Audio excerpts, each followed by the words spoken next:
Well, welcome to another episode of Never Say Die, where we try to find out what happened to these three crazy kids in the continent of Wildemount. Hello, everyone. I am Mickey Flint. I will be your dungeon master this evening, and as always, I am joined by these three wonderful adventurers. Say hello, everyone. Hello. Hello. Happy Thursday. Everybody's so mellow. Everybody's so mellow tonight. We're trying to set the tone. I'm working on my caffeine intake. It'll get there. Well, I hope it's the music is it's setting that kind of a little bit of tone there. But no, welcome back, everyone. Thank you for joining us the Thursday here before a holiday. We're very happy to have you with us. I guess to get a quick recap where we left things off last week, all of you had been decided to travel along with the blood hunter, Yager Ross, that you had met. Some of you had become quite attached very quickly to Yarga. And it was discovered that she was a blood hunter in pursuit of an escaped prisoner. You had attempted to help her recapture that, but upon that failure, decided to leave the caravan behind and travel with her to catch up with the prisoner detail that had moved on with the one remaining prisoner, a half-elf by the name of Gerard Horn, who Gwendolyn had some discourse with, both above board and below, as you discovered that maybe he wasn't all that he had pretended to be, and he offered you some information if you were to help him, perhaps to secure some kind of different fate than the one that loomed before him. You travel along with the prison detail once you had caught up to it, and had some revelations and some discussions amongst you all. And when we left off, the prison detail, which had been increasingly climbing in elevation along the road, found yourselves gazing upon the city of Talonstadt, your destination. And that is where we left things off. Did I leave anything out, guys? That sounds like everything. Pretty comprehensive. Yeah, thank you. Do my best.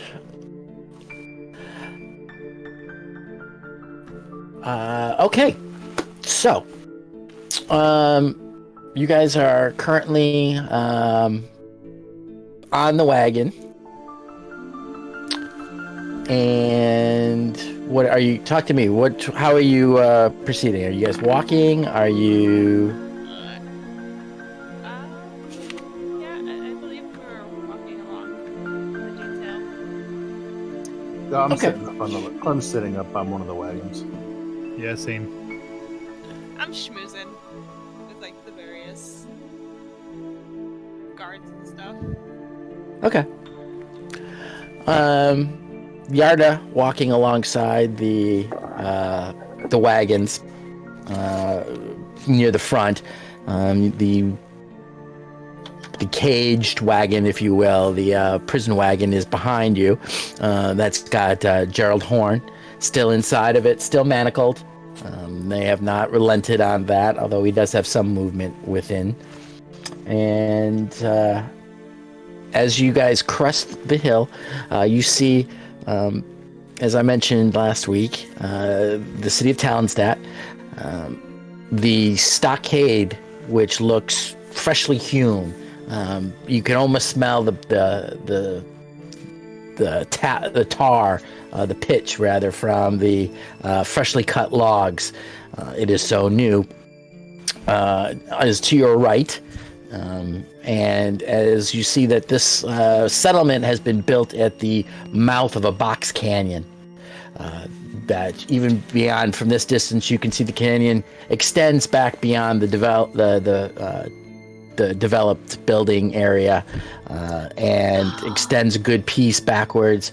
And at the very end of the box canyon, you can see what looks to be a waterfall coming down.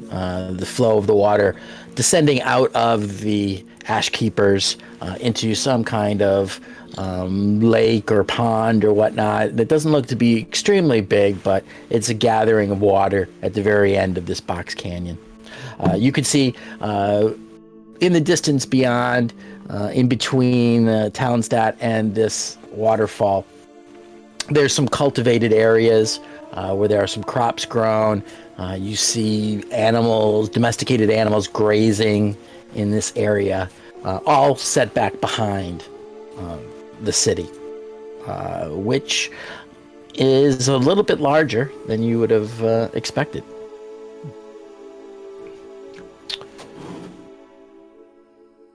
You can see a couple different, as you're approaching, the settlement and the buildings closest to you appear to be a bit of hastily constructed. There's not much art to them. They are very functional, but squat. Most of them are roughly square, with either flat or barely pitched roofs. They appear to have been constructed in a rather hasty manner.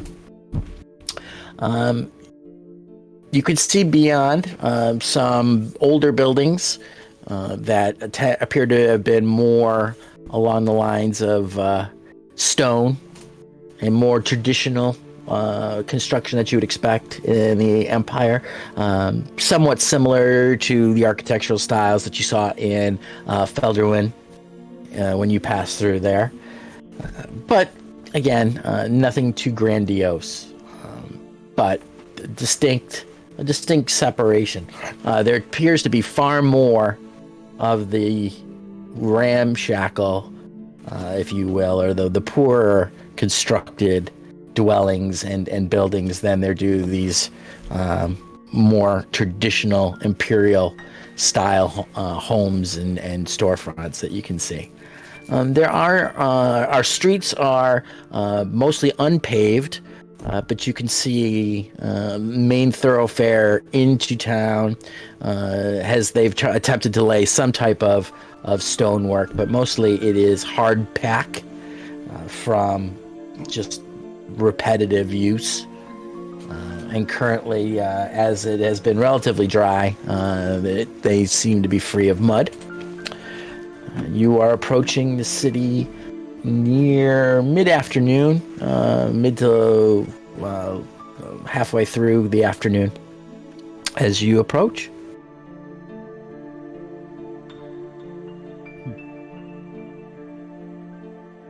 would anybody like to any chiming in? Out and about. You can see, a general traffic on the street. It doesn't appear to be too much. You can see, well, actually, give me a perception. Sure. Oof.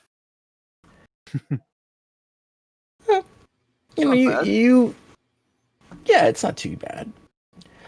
You can see there are folks that are folks. I'll be okay. There's movement on the edge of the stockade that you can see from here. Definitely, what appears to be almost like what you'd expect to be a patrol.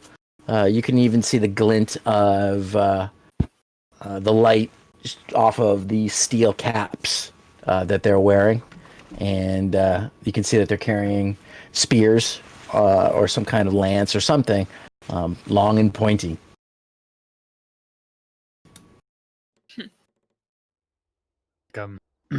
Yarga, didn't you say we need to speak to somebody before we keep moving on?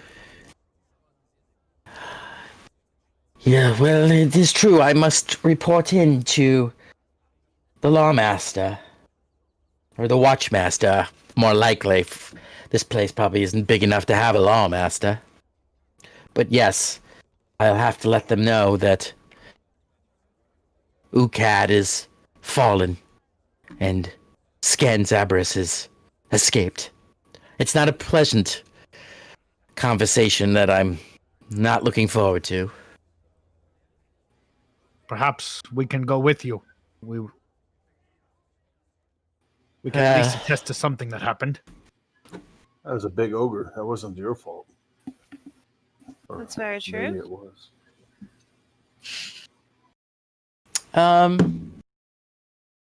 Roll a persuasion. Okay. Adric. Where? Woohoo! There we go. That's What'd you fun. get? Yeah. All right, so your 23. total would be 23. okay.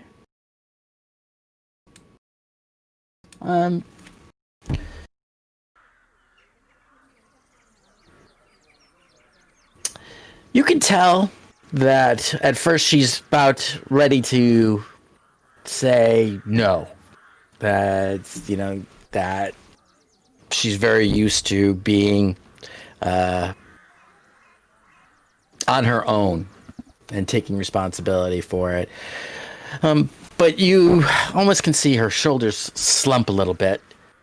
And as she looks at you, she gives a little bit of a ruse smile, and well, I guess it can't hurt. You already know my shame. What more can there? What worse can it be? I'd appreciate the company, I guess. Hopefully we can take some of the blame off you. Take the blame. Like, The blame is squarely on my shoulders. But thank you for the 100%. Well, maybe we can swap it up a little bit.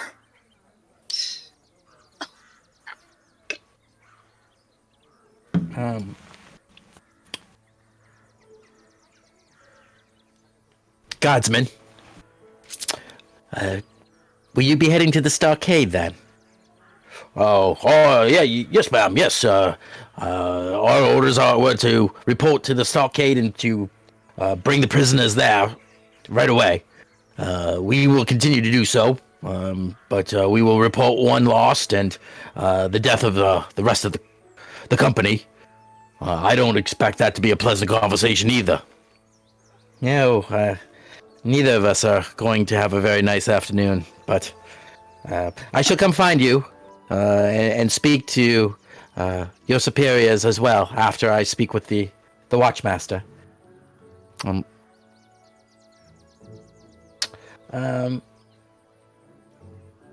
Guys, give each of me a perception. Oh, yay! 23 with a natural 20. Perception. I got it. Wow. 21 with a 16. 19. Let's go. So the low roll is a 16, 23 and a 21. All right. So I think basically the three of you are just very keen on hearing what's going on. So you're trying not to maybe look obvious that you're listening in. You're listening in. And as such, you actually can hear some of the other guards behind you. Did you know that there was a whole stockade here? No. That wasn't here the last time I was here. Well, this is my first time here. I've never. That looks large. Are they expecting? I don't know. Geez, look at that. Shh. We'll find out.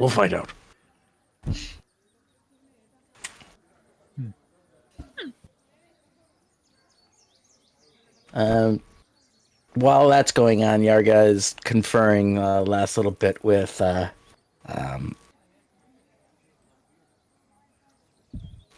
captain before he begins to split off. The cart starts to move forward again. Clem still sitting on it as it starts to move off to the right towards the gates to the stockade area that you can see off to. Okay. Reluctantly. Glad to see you decide to join us. I'd probably follow Clem. Cute squad. Get a good stretch. Oh, remember to you how to use your feet, did you?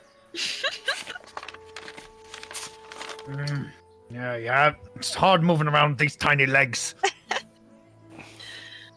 Well, in fairness, What's wrong to pull me? it should be leg. Oh, she got you there.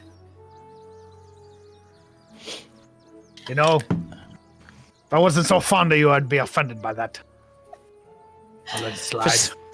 For stating the obvious, my aren't we precious?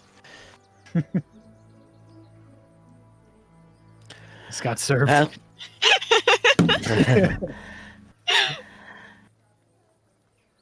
very well, and if you're coming, let's get this over with. All right.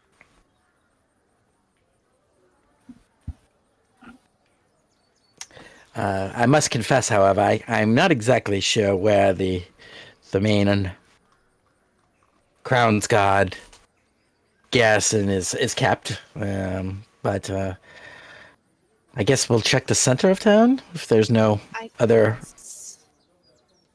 Yeah, couldn't hurt to ask. I must confess, this is my first time in Talisdant. I was going to ask, is that stockade, is that something new?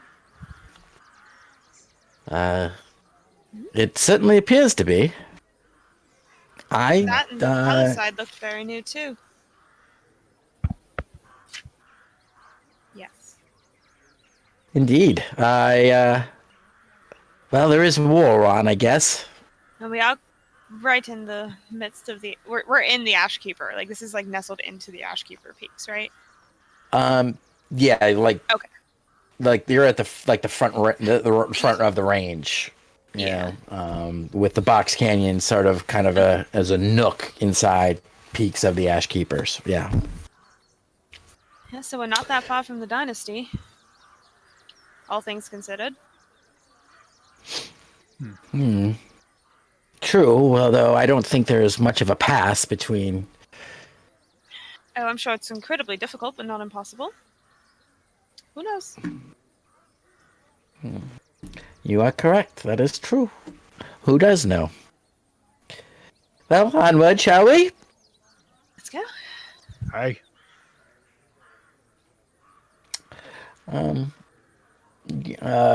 So does any of you want to take the lead, or I must confess I'm not very good with people. I know that comes as a great surprise. An absolute shock.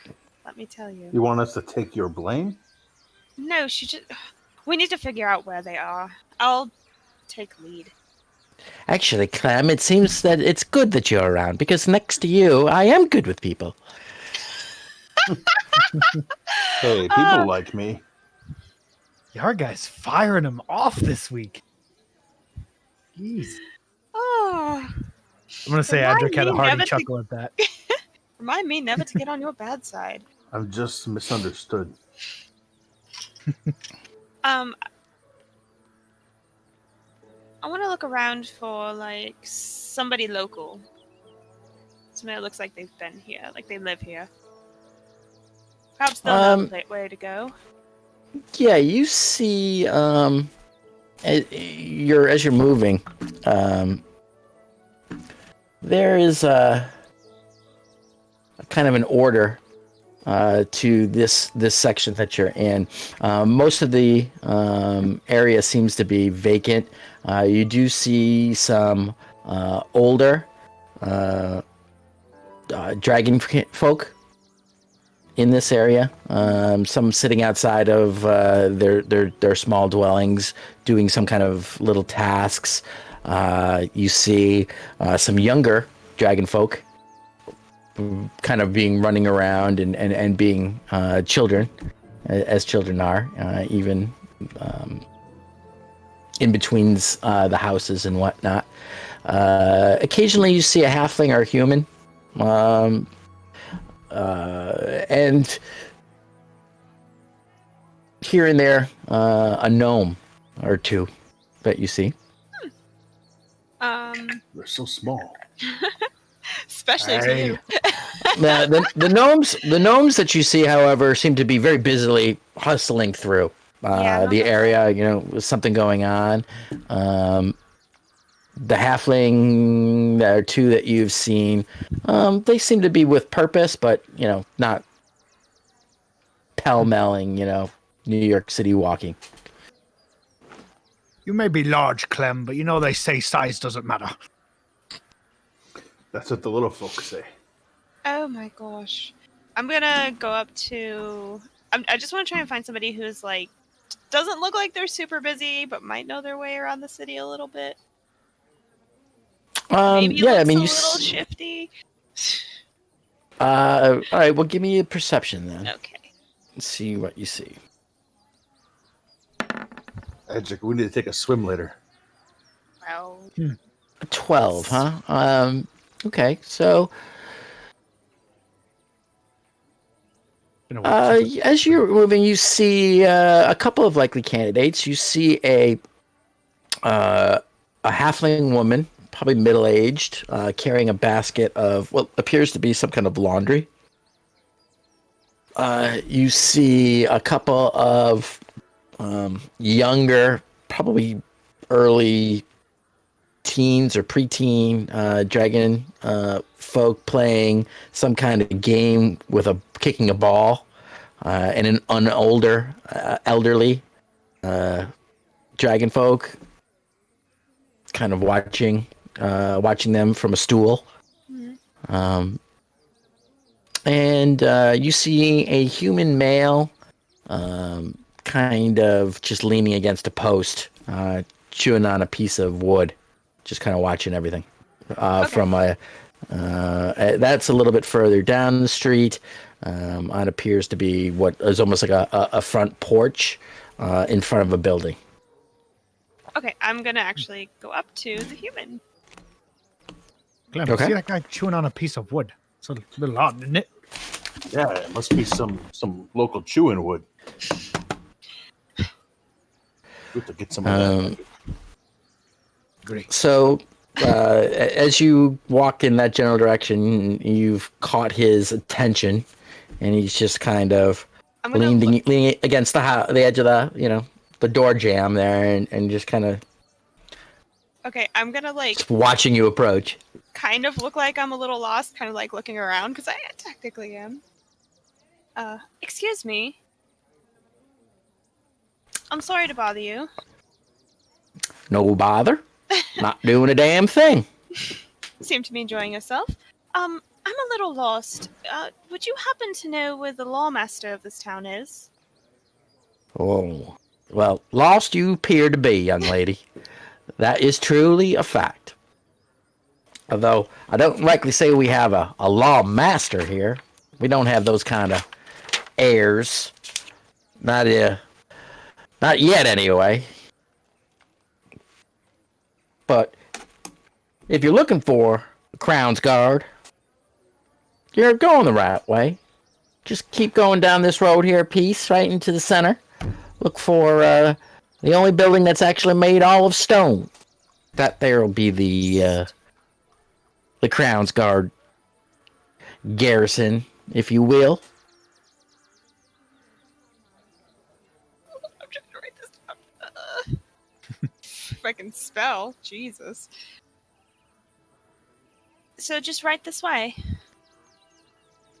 That's right. Just follow this here road. That'll take you to an intersection. There to the left, you'll see the older buildings. What Talon's used to be before the influx Yeah, I noticed you had quite a few newer buildings. What's causing the influx of people? Well, which one? Yeah. Well, I noticed you have quite a impressive Ah. palisade that's Oh, newly built. yes, the Empire. Yes, indeed. They paid us never no mind for the longest time. But no, in the last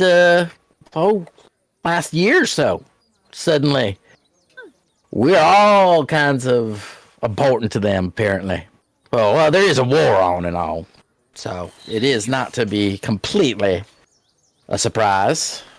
Us being so close to the enemy, as they say. Yes, yes. And in a canyon too. Not the best place to build a town. Oh, I don't know about that. Awful hard to move troops over the top of a mountain. Mm-hmm. I think we'll just be just fine here. But all these, all these dragon folk Do you not that, like me? oh, no, man, not at all. Wouldn't say anything about that. I don't know what you're talking about. I got no problems. Okay. Good people they are, indeed. Yes, indeed. Oh, yeah. But, yeah.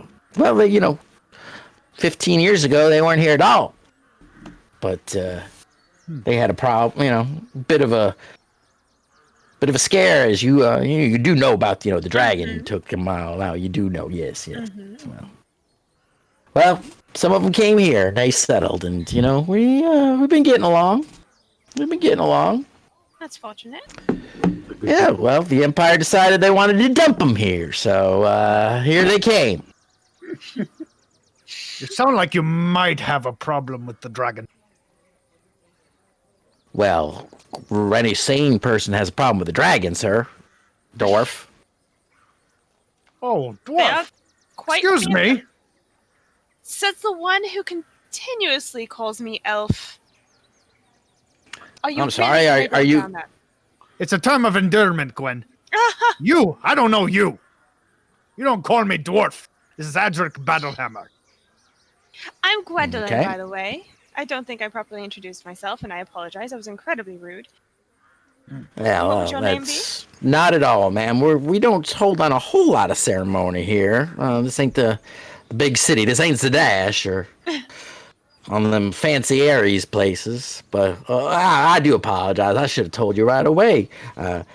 My name is Fern. Chewing on wood. What kind of wood are you chewing on? Oh, just a splinter. Do you have any more? Well, certainly, Mr. Turtle.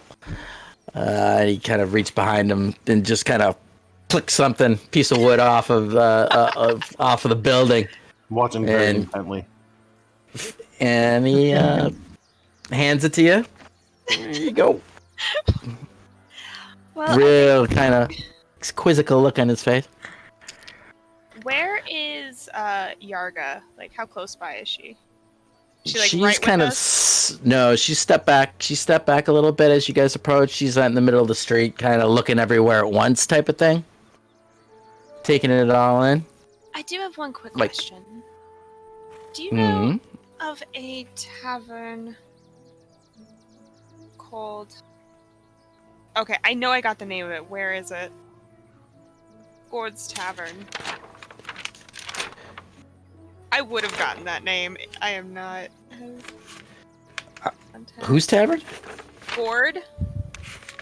The guy who owns Gord. Gerald Money? Gord. You mean Gorn? Gorn? Oh. Why did I put a D? I wrote his name twice and I wrote Gord. Gorn. Oh, that's a good one. Well, it's pretty complicated now, okay? So, gotta pay attention. Ready? Okay.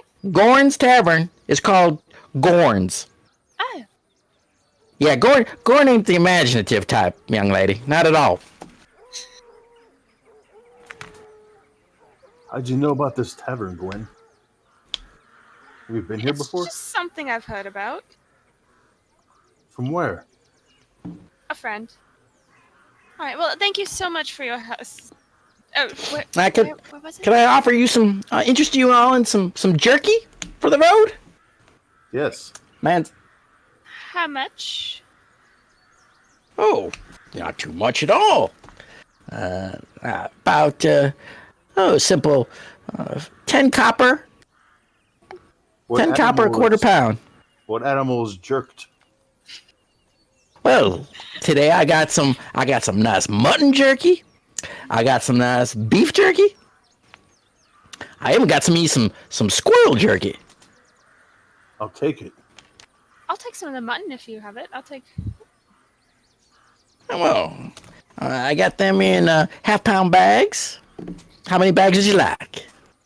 I hand on him a gold piece. Oh my god. Well, let me. Well, hold on, just one moment. One moment, Sir Master Turtle. And he kind of goes into the little the doorway that he's standing and leaning on, and you hear him kind of rummaging around, and you hear a ruckus and smash. You hear him throwing things crashing in the background, and banging around, and God, I got Well, what I got here, I've got 6 pounds of beef jerky, and he hands you a big sack. Here you go, sir.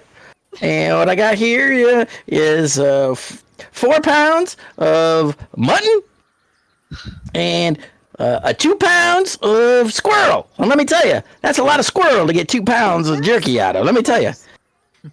That's a lot of squirrels. Yeah. Yeah. Can I make you some change, sir? I do owe you a little bit back from that. No, it's a good trade.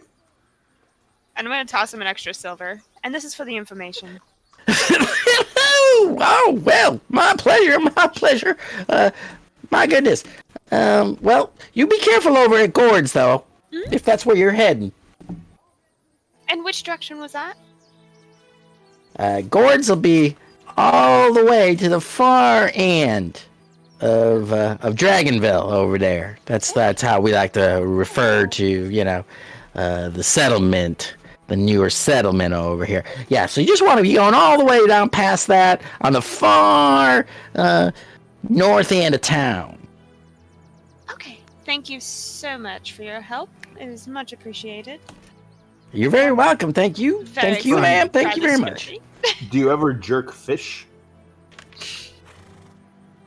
From the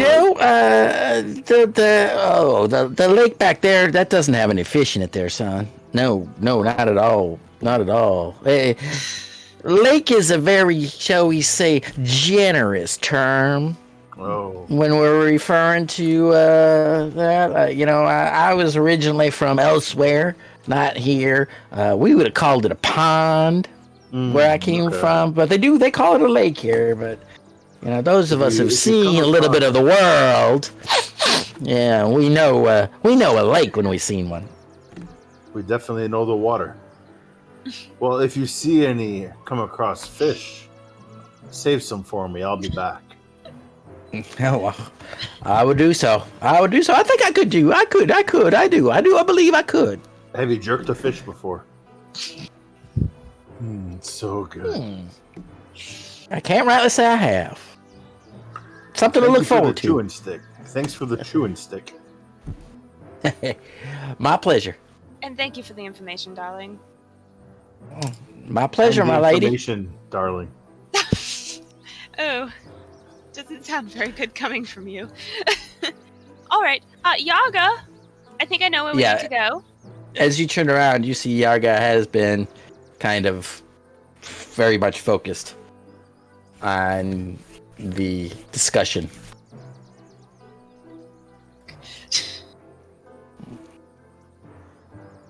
Excellent, very good. And I shall follow you then, young Gwendolyn. And I'll start leading the way that he told us to go. You guys want some Okay. jerky? I would love some. I'm starving. You have I'll hold out the mutton bag to you. Yep, I'm gonna take some. Edric. Called me a Yeah, dwarf. grudgingly, even Yarga is keen on actually getting a piece of that jerky. Yeah, eat up. It's good. Edric sees that and goes, I guess it wouldn't hurt. Okay, everyone roll Constitution. No, I'm just kidding. I'm just Adric, kidding. if it's any consolation, I don't think he was quite keen on many other type of people. I don't know if you picked up how he talked about the Dragonborn. Oh, yeah, for sure. He definitely has a problem there. He seemed to like me just fine, Edric. Simple minds. What? Not you. I was talking about him. And you can see Yarga's kind of looking up at the buildings, not looking at any of you at all. And she goes, "Can't imagine the coin didn't have anything to do with that, Master Turtle."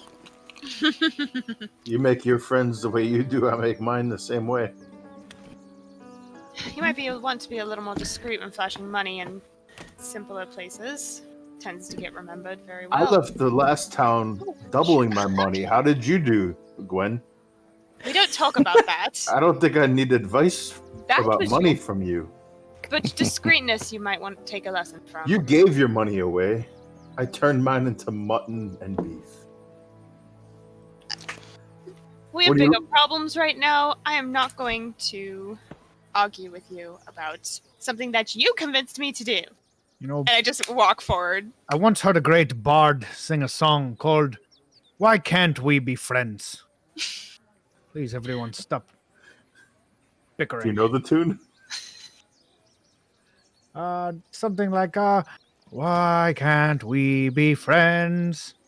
Why? Yarga starts to walk at almost a double pace now. I sing better after I had an ale. Well, give a performance check. Yeah. Oh, no. That one. No. So as Adric starts to sing like this, Yarga just kind of puts one finger in one ear, and you can see her starting to take a longer stride. Her long human legs. She's gaining some space. At first, people seem to stop and look. You know, the kids that were playing the thing. There was even a dog in the street kind of slips over, and he just kind of runs away. Turns tails and runs. On second thought, maybe I don't remember it all that well. Well, I'm sure. I ain't the sharpest tool in the shed, but she's looking kind of dumb, with her finger and her thumb in the shape of an L, I think, on her forehead. She might not think the best of you right now. I go to catch up to Yarga. You know, I don't know what that means, but I love it. It's from my wise elder turtles. They told me that someday the world was gonna roll me. Wow, those are heavy words, Clem. Yeah. I'm gonna turn to Yarga. Take some more jerky. Let's go. Okay, I grab a piece and we catch up. I'm gonna just look at Yarga and be like, they're not the sharpest tool in the sheds, but they can take a hit. Hey now, Edric. How's that You're an chewing? all-star. Let's go. How's that chewing wood? It's good. You want a piece? I only need a small part. Yeah, break up a piece that I've been chewing on. Give it to you. Seen worse on the ship. Wow. Okay. All right. Making your way, following the directions that you had gotten from Firm, the jerker. What a word. The smoker, we'll say. Burn the The jerky maker? Yeah, the maker of jerked meats. Who may or may you not have pers- jerked fish. Yeah, it really did get personal quickly. He was the head chewer and turned into the jerker. Oh my god. He's also potentially racist, so you know he's got a lot going for him right now. Oh boy. He's the best NPC ever. I'm gonna go back and hang out with him. Oh my god. He wasn't exactly. He wasn't overly clean either. Yarga says. Come here. All right. So, you follow the directions given you by Fern, our boy Fern, and you come to an intersection that seems to be sort of central to a lot of things. It appears that if you go to the right, it will take you off towards the garrison and the stockade. I should say, over to the stockade. If you go right from here, it looks to be that it's almost a road that seems to almost be a defining line in Talisdat. Okay. To one side, you see these kind of lesser constructed, hastily built dwellings that look pretty well lived in at this point, to be honest with you. Now that you're in amongst them, these have been here for many seasons. You can see even where they've been patched and repaired, but done so with rudimentary materials, maybe rudimentary tools. To the right of this thoroughfare that you're finding, while not opulent by any stretch of the imagination, there is a bit of better construction here. The buildings here many of them have stone foundations. They actually have wood planking on them. Some of them have that Tudor type of style that you have seen in areas in the Marrow Valley, in Fetterwin, and places like that. Similar construction even to the Good Barrel farmstead that you took refuge at. And as you can move down a little bit further, there is a large kind of an open area that almost seems to be a central square. And on the far end of that square, you see a single building that is completely made out of stone. It has the look of some slightly militaristic construction and design, and you see the pennant displayed on it of the Crown's Guard. Yarga, seeing it, kind of squares her shoulders and starts to make a beeline across the central square. And we'll follow. There are in this square a couple of vent stalls that are set up. You can see there seems to be a produce seller that has set up a stall, as well as a bit of a kind of a pop tent area that's got some kind of seems to be selling something else under it that's a little bit too far for you to see, but it's clearly a merchant of some kind that's set up a temporary stall or booth here on the green. The square is actually has grass. Not the most luxurious, but you can see that there has been an effort to make a lawn here. In as much as there's been a clear boundary to this area. And there are people walking across it on business here and there, cutting across this open area. I guess we're following Yarga? Yeah? Is that a question or a statement? The fruit stalls, but yeah, let's follow. Yeah, I'm gonna peek the stalls while we're passing to see if there's anything Interesting. As you approach, start to make your way into the square, Yarga is moving at a pretty good. She's got a laser focus on the Crown's Guard building, but you see the hawker there with a kind of it almost looks like a cart that's been put on its side, and there are baskets on the cart with various different produce on it. You see some fruits, you see some vegetables on it.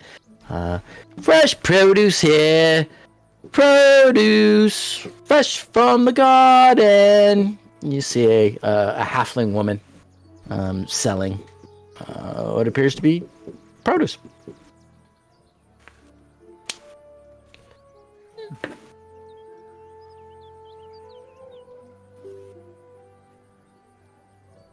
Right.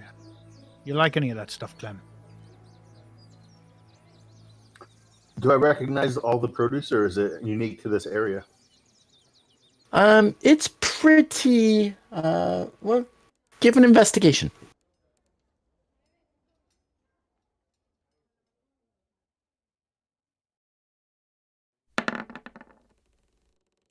Nice. 14. Looking at the what's there, you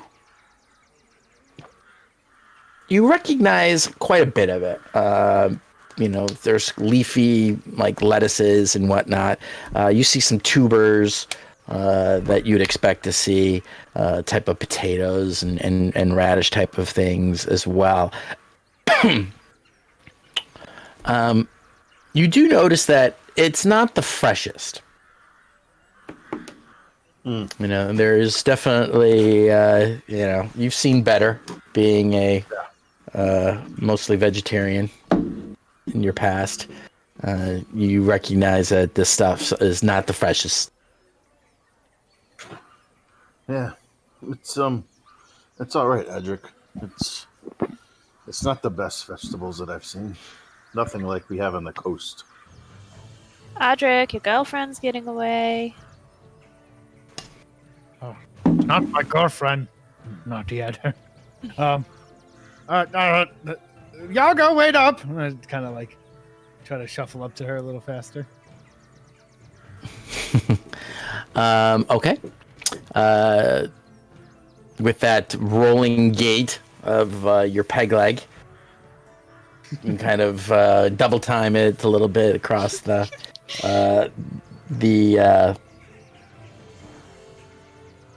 town square, if you will, and you catch up. She doesn't slow her pace, but doesn't hurry along either. You guys are able to catch up with her just as she's kind of reaching the front of the building. There are 2 Crown's guardsmen standing on either side of the door. They appear to be a little bit, shall we say, disinterested in what's going on until they see Yarga approaching, and they're kind of looking at her with a little bit of skepticism as she approaches. Oh, hey. What are you about, then? I need to report to the Watchmaster, if you please. Well, not just anybody can walk in and talk to the Watchmaster. It is of importance that you let me in to speak with the Watchmaster. I am a dagger of the Order of the Sable Daggers, and I must report. And you guys notice that she's kind of a little bit more formal than you, and kind of a little bit intimidating. Oh, all right. I didn't know you was a dagger. That's all right, then. In you go. This lot, though, you need all stay out here, eh? Who are you? We're with her. Look it. Well, daggers we might be not, but we fought together. Shared the battlefield. You see her kind of put the coin that she had flashed as she was talking to the guardsman, back into her breast pocket. She turns to you and says, "Listen, it might be best if you wait out here in case I need you. Let me speak to the Watchmaster first. Perhaps then I can bring you in if they're skittish." Works for me. Aye. Clem, can I get another piece of jerky? Sure. I think it's- They're digging out of my bag. I'd like to look at one of the guards. And I'm like, what? Say, why are you so skittish? You guys preparing for something around here? Looks like you got a new walls around here, new buildings. During a war? Seems a little odd. Building of a garrison and a stockade in the middle of a war seems odd to you. Well, it looks like you're preparing for something. Everyone seems a little on edge. Darling, do you know where we are? I wouldn't say anyone. There's nobody's on edge. Lord knows, there's not much going on here that would keep you on edge. It's not exactly the post that any of us asked for. Now, is it? You're right about that.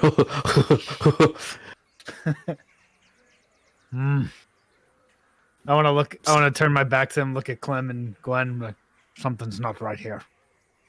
Feel it. I'll explain later, darling.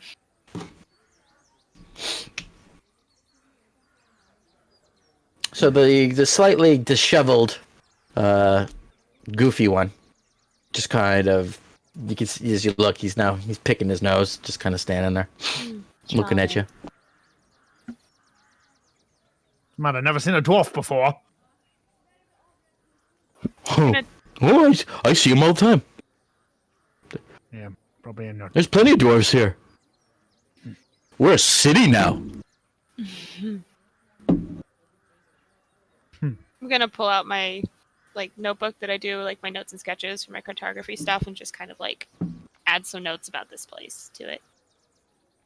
Can't we're decide whether I really want to get offended and see if he's talking about dwarves or halflings and lumping us in together. And if I really want to be that guy. That's up to you. What would Adric do? I was a little pissed about the jerky guy before. I might be a little upset. I'd say you're angry. Was he talking about you, Edric? I don't know. Were they stocky like me? Or like little skinny ones? Why, what are you on about? Of course, I know a difference between a dwarf and anything I'm talking else. to you. I'm talking to your brilliant friend over here. Why now? Darling, we shouldn't be making enemies right now. Don't worry about him, Chem. He don't mean nothing by it. Listen here, surly dwarf. There's no reason to be harassing good Crown's guardmen. Now, maybe you should just be moving on. Or we'll find you someplace that your sour disposition would be more appropriate for. I'll step back, but I'll be going nowhere. Our companion I did just say she wanted us Walk to a little wait. bit.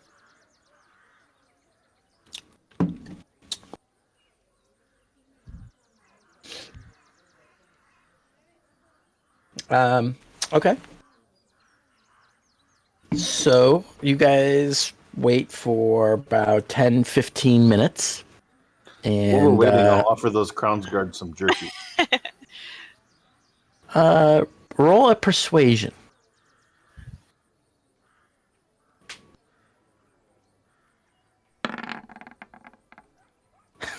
A 20. Not bad. So, eyeing you suspiciously at first, they kind of warm up to you a little bit and reach tentatively into the preferred jerky, and they start chewing on it. And this is from Fern. There's Fern's meats. It is Fern's meat. Yeah. Well, Mr. Turtle, you are most welcome in Talsdad. Must thank you very much. The slightly overweight, slightly simple guardsman reaches in and actually grabs a fistful of jerky. And he continues shoving it in your mouth. Now, Chim, you gotta make sure you chew that. I'll put it away before he eats it all. Oh, you have pounds of it, dude. So much jerky. I'm gonna snag another piece before you put it away. I mean, pounds. You haven't even scratched the surface, even with the ham-handed grab Then we're having a jerky feast. of Crown's Guardman Chem. I have some spices from Chalon. I'm gonna put some of that on some too. Real hot pepper. Okay. From some of that. The extra spice. This is from spice from my home. If you can handle it. Not me, no. Don't me like no spice. Suit yourself, and I'll eat it.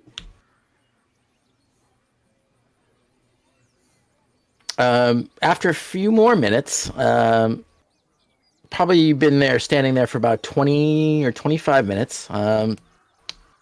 The sun is kind of moving down out over the plains, as you can see, and starting to almost get to the point of where it might be starting to touch the roof lines. As it begins to move further west, and Yarga emerges. She lives?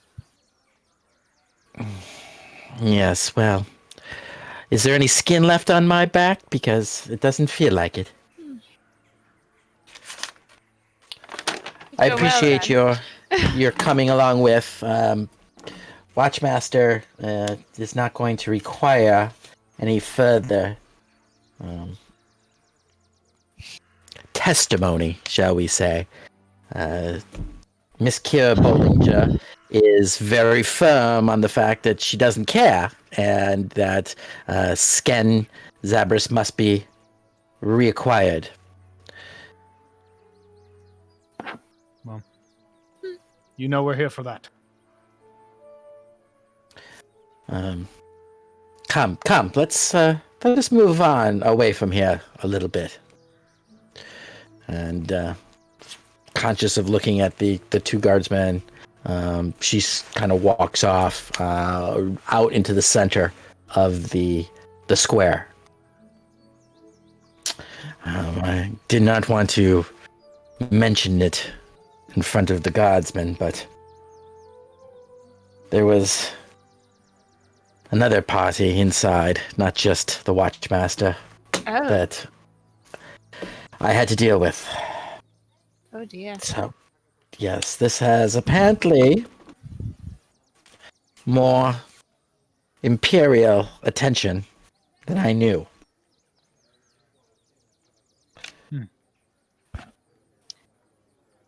Is that... I don't know exactly who the elf was. He didn't say much, but I can tell this. With the glances that she was giving him over her shoulder, he's the one who's pulling the strings around here. At least on this matter. Peculiar. There haven't been a lot of elves here, right? It's been mostly like halflings, humans, dragonborn. Yeah, you haven't really seen many elvish people so far in this. The Marrow Valley, as you guys are, you wouldn't expect to see. There's not a huge elf population. That's not to say there aren't, elvish merchants or whatnot. There was an elvish merchant on the caravan with you, but the population tends to be mostly human and halfling in the Marrow Valley. Okay. Do you know where they were from, by any chance? Is it something we should be... Very, very cultured accent in the little bit that he said. No, he was imperial through and through. But come. What are your plans? Are we staying the night here, seeing as the sun is disappearing very quickly?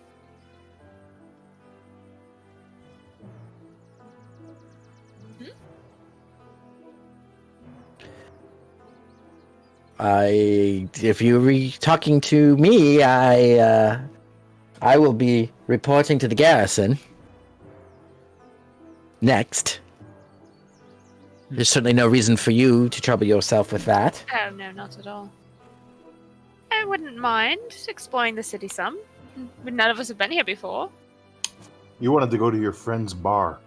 I just wanted... It was just a bar I heard about. I'm down to go to a Tavern. bar. I went to it. Yeah, that's what I thought. Like, I try and find out about taverns because who doesn't love a good tavern? This is just one I heard about. I'm a map maker. And I, like, hold up my book. Like, this is what I do. Clem, Do you have a map to Gorns? No, but I can create one. as much as I appreciate it, something just doesn't seem like something Gwen normally. Find bars for us? Usually she gets mad when we go to bars. That's a good point. And you've known me for how long? Well, you know, since Two bars? we've been on our original caravan, which hopefully we don't run into them here. I don't think so. It's been but a long last couple of days. Maybe this lady just wants a drink. well, I'll never argue to a drink. Them? What do you say? The Gorns. Aye, the All right, Gorns. Lady Yaga. Should we meet back up later tonight, in the morning?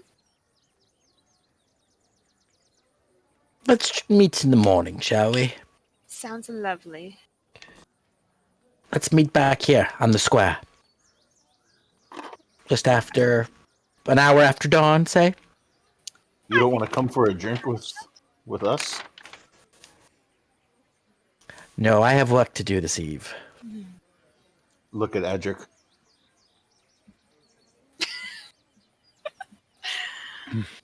Perhaps, maybe afterwards you can meet us for a pint.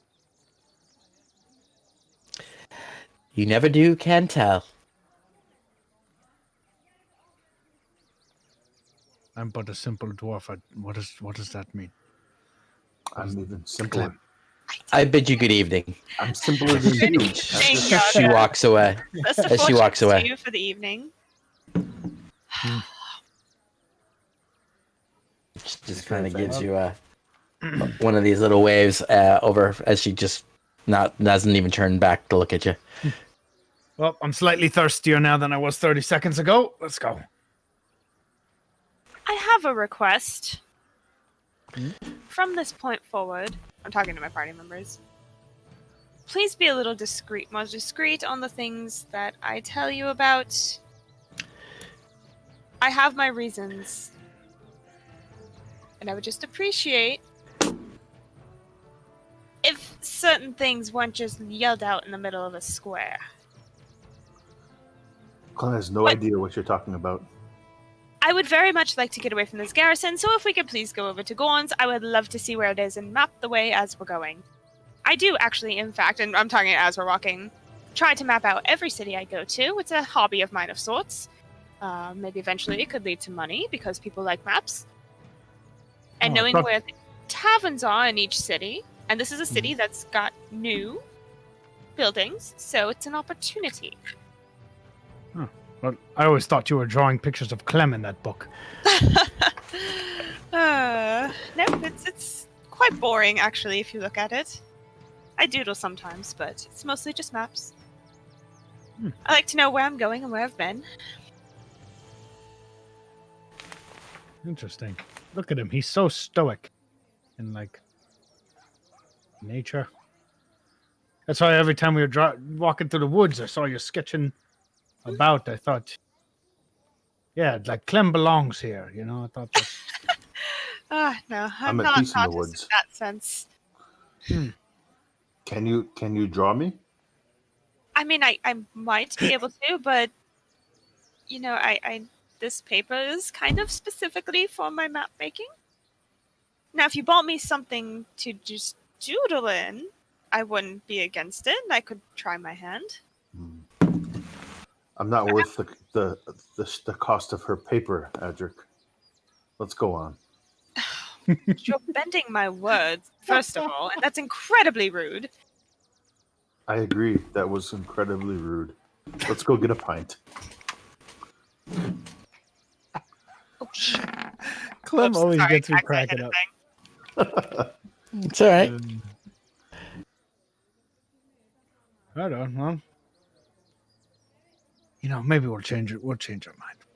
Yeah, I agree. To the bars. I just want paper that's not my cartography paper. That's all I'm asking for. I may oblige you to that. You think you could draw a picture of me and Clem? I could try. I mean, I haven't done a lot of figure study, but I could try. It might not be great, but Okay. See, now we're getting somewhere. It's okay, Clem. It's okay. Come, I pat a shell a little. It's all right. Don't. And can we see going? Can we see like from where we are around the square? Like, is there a general pub, or are we kind of just aimlessly? Right around the square, no, you don't see much. There are the one side is kind of with that kind of lesser construction. Actually, that is one side of the square. It is then the buildings that you see there. They don't look residential. It looks to be a large, almost maybe a public building, a little bit larger, but still one story, just kind of longer, with a big double door kind of entryway that seems to be prominently in the center of that section, that end of the square. The garrison in that building's taking up one full side of the square, on the other. The others, it appears to be almost like storefronts, maybe, and a few larger residential closest to the mountains. Okay. Gwen, did Flint tell you where Gorns was? Can't quite remember. yes, it's at the end of the far end of the city. Down where the hell is it? Yep. All right. Well, we'll follow you then. Yeah. You I'll guys lead the start. way. Yeah, Gwen follows the directions that she was given, and the roadway that kind of marks off the western end of the square. You continue down that roadway. As you do, you see the backside of what is the garrison building. You see that the area down here, while they're more of shall we say, sturdier construction, you see more and more stone squat buildings, some longer, but you start to hear the sounds of clanging of metal, of banging and almost of industry, if you will. Things being worked and whatnot, coming from a variety of these buildings. Give me a perception. All three of you. Yes, sir. Booze, 16 15. for me. Big old 10.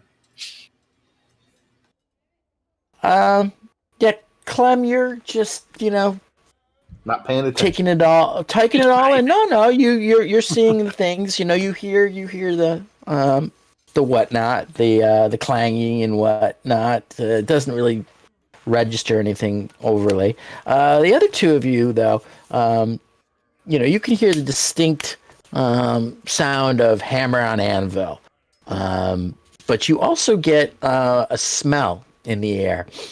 kind of an acidic kind of burning kind of odor that's more and more prevalent as you are making this way. And you do see large plumes of black smoke and whatnot from buildings further off from here. Do I recognize the smell? Let's see. What is your proficiency? What are you proficient? Not your like tools and skill proficiencies. Not like acrobatics and all that. Oh, in my tools? Yeah. Herbalism kit for me. Thieves' tools and cartographer tools? Okay. Clem. Or Adric, rather. I have smith's tools, water vehicles, and navigator's tools. Nice. Pirate. Dwarf. Adric, recognizing the smell associated with a forge, and also the smells of processing, of smelting. You know, the separation of metal from ore. And that raw kind of process going on. Let's take a big whiff. Oh, brings me back to the mountain. I mean, we are in the mountain. But back to my mountain. Oh. Yeah, if you say the lonely mountain, you get negative inspiration. I'm just telling you right now. And by that, I mean I give myself inspiration on one of your something. I'm going to lose the one I have. I'm still holding on to the one I got. Okay. Sorry, didn't mean to break the No, you're good. the mood there. It's worth it. All right, so moving down, you know, as you continue on, it's more and more you're seeing, you know, not one smithy, but a whole seemingly area of smiths. Looking in, as you see, you now recognize there are indeed a contingent of dwarf here. Some working the forges, but you also see quite a few gnomes. More and more as you continue on into this area, hurrying in between buildings. Many of them soot-stained, carrying certain things. But you also see the occasional large, bulky form of a dragonborn, lugging huge crates and whatnot. The ones that you see notably are tailless.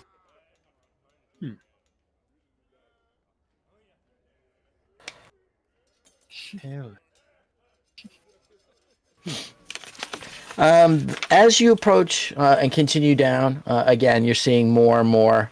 This roadway kind of brings you away from the what is kind of been referred to as the shanty town, Dragonville, into this more of a almost industrial.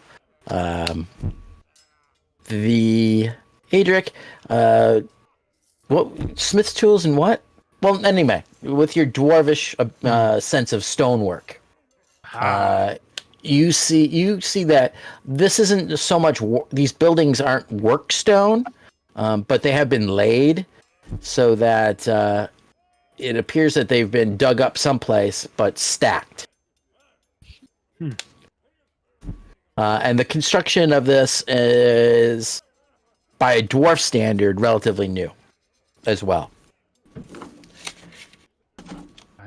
You start to see areas that have almost could be recognized almost as also as warehouse type of very long with large doors that you associate with warehouses, and you can see inside crates being moved in and out.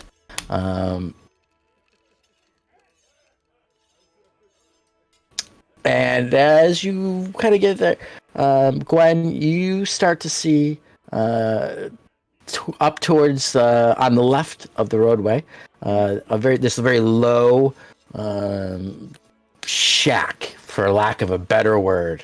You swear to God, you could see gaps. You can see inside of it. There are such gaps in some of the boards that make up the walls. It is almost sagging in. The roof seems to be sagging at the top of it. And scrawled in what appears to be soot or charcoal of some kind is in rough letters. You see it says Gurns. We found it. Ah. Perhaps we should go in and see what the hubbub's all about.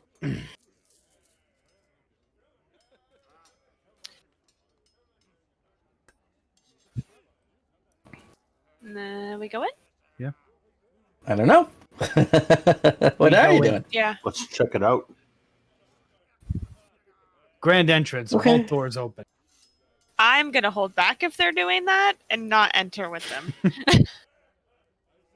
Okay. So the door isn't so much a door as it almost appears to be a wound in the side of the building. It is just poorly constructed. It looks as if like two of the planks just weren't put up that make up the wall that allow for entry into this space. There is a piece of burlap, kind of or sailcloth type thing, that was hanging down and has kind of been pulled back and kind of stuck through a splinter on the wall to hold it open. Oh. Doesn't look like a very good bar, Gwen. Don't judge a book by its cover. You never know. That's true. I mean, you could always go to a different bar if you want to.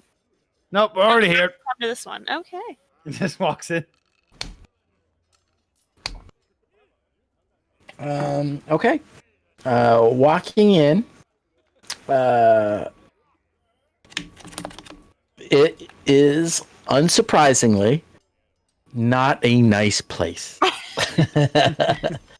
There is very little bit of light as you walk in. It takes you a minute or two to actually be able to adjust your eyes to what's so that you can see. Most of the light is what comes in through the door. Excuse me. That was a sound that you heard in there. And the only other real light, there seems to be two like some kind of lanterns burning something that's giving off a little bit of low light in the corners, but also giving off quite a bit of smoke. The smell in here is strong. It smells of old sweat, vomit, and whatever foulness is burning in those lanterns, to mix with something that is almost enough to give you nausea. It is so strong. There aren't too many people in here at this point. You see an individual to what passes for a table. Upon inspection, it looks more like a piece of wood that has been hammered onto top of an old barrel that is mostly not there. And this individual's face is in his hands, almost face down at this table. You hear him kind of groaning a little bit to himself and muttering. What passes for the bar is a couple of boards that have been strung between two barrels, and behind it you see a individual with a very unclean piece of rag, wiping a dented metal tankard as you walk in. You recognize a member of your own race, Adric. He's a dwarf with going almost bald, but with it back. What he does have left is pulled back into a ponytail. Scar along one cheek and a eye patch over that one eye. Before As we he went kind in, of looks at you as you enter in. I have my hood up before we enter. Okay. And does it look like cute little No, it's doggies not. like that? It's an otter, but no, hers is not an otter. An otter, excuse me. It's an otter. Look, it has. Where is it? Suddenly you're a druid. My shell's gone. It had a little shell in the pocket, and I just realized it's missing. Anyway. Adric rolled sleight of hand very high.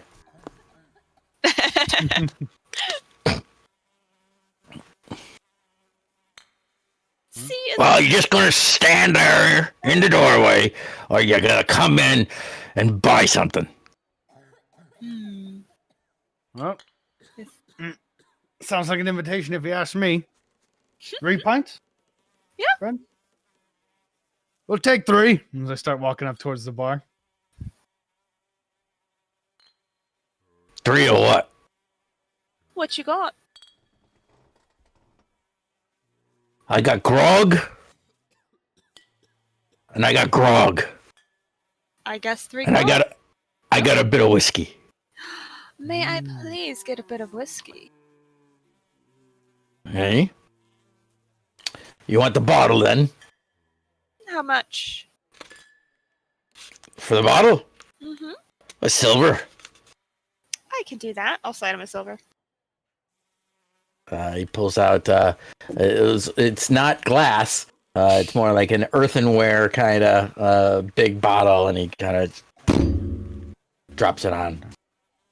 You can kind of see he bites down on the silver, checking it.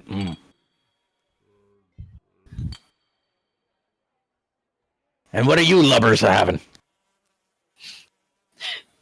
Wait, if he said lubbers now, it's a little bit of pirate lingo there. Am I like sensing a connection here? You tell me. Roll an insight. Let's see. Did it work? There we go. All right, 14. He's got the build of it, you know. He could certainly, possibly. It's certainly, you can kind of hear in his voice a little bit of the coast, maybe. I'm like, we'll take 2 grogs. How much that'll be? He puts the 2 grogs up in front of you.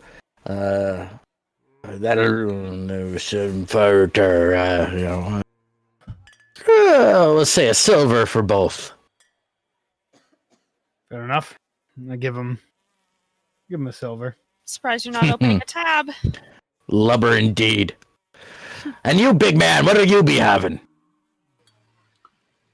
Take a grog. He Just slides one over.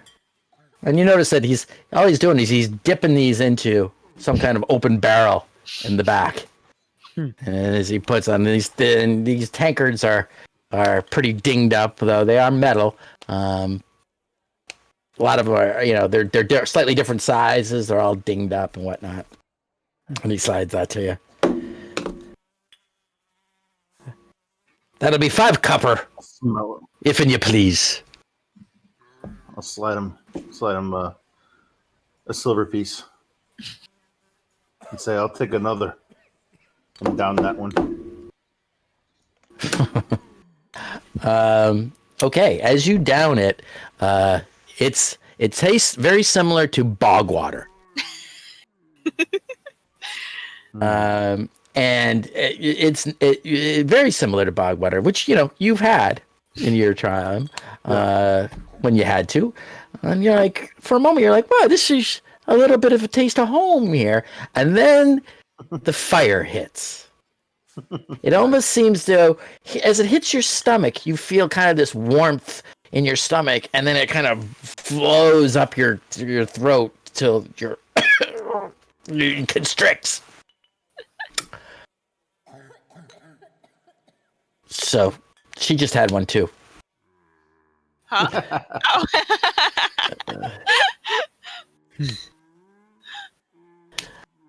And you hear groans coming from what now, as your eyes start to adjust to the light. It seems to be a half orc, very very drunk, talking to either his own grog or to an imaginary friend who seems to be on the other side of the table from him. As he refills up your thing and slides you another grog in front of you. Would you be the proprietor of this Thank you. establishment? The The owner? Are you the one? well, why didn't you speak plainly there? Lass, come on now. I apologize. Just a simple dwarf. Who'll be asking? A potential friend. Yeah. I'm gonna Potential try friend, to she says. something in thieves' can't. Maybe like a Okay. tapping on the table or something. I mean, what are you saying with the can't?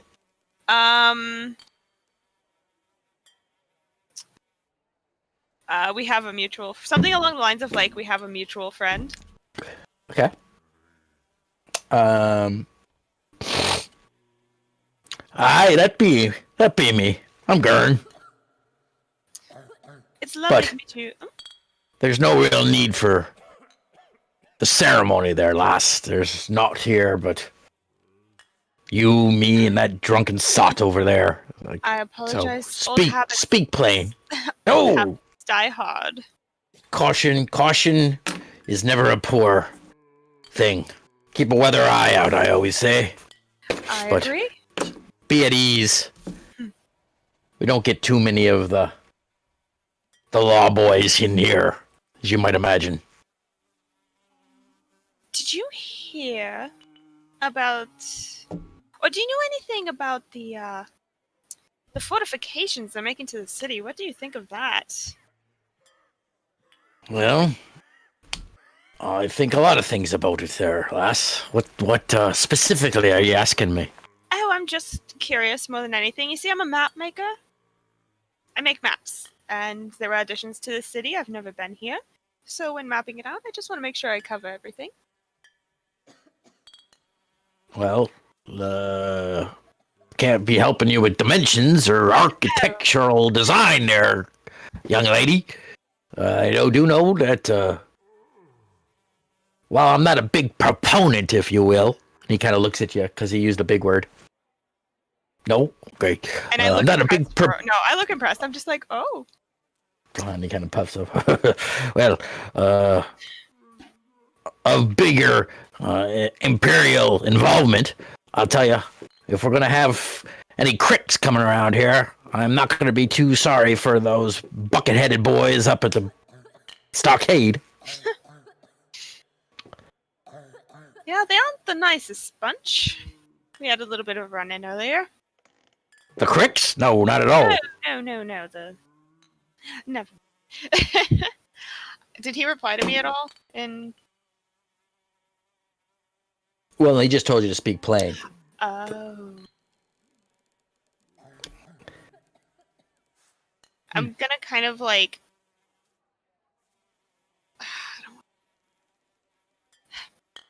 We have a mutual friend that I would like to discuss with you, but it might be better in private.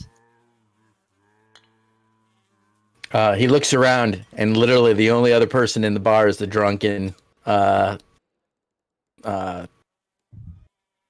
half-orc that is at the table over there. Love, I don't know that we're going to get much more alone than this.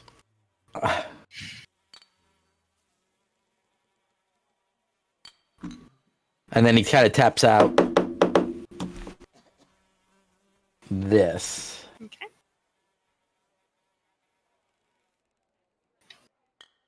That has nothing.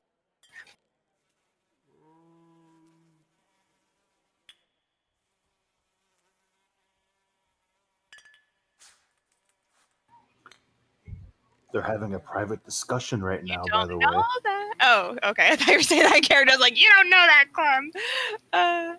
No, but the 6 people watching us want to know right. what's going on. You're right. It's whispers. Yeah.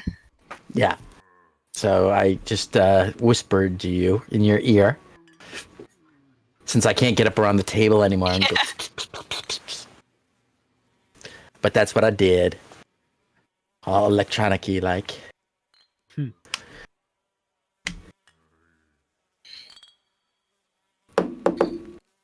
So have you been here for your whole life, Gurn? Oh, no, not at all. Not at all, ma'am. No. Last, we, come a long way. Found myself here. Oh. Where are you from originally? Quite a ways away. Near the sea, actually. You hear that, boys? As hears that, like, kind of perks up. You spend some time on the sea. Oh. Seems like a lifetime I spent on the sea. Hi, same here, aboard the Moist Maiden.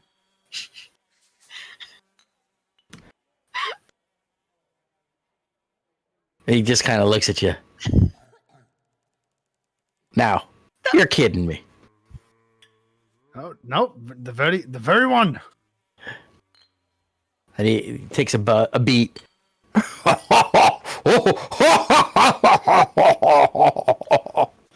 Moist Maiden, he says. I'm sorry. That couldn't have been any kind of reputable sailing vessel. It was very imputable indeed.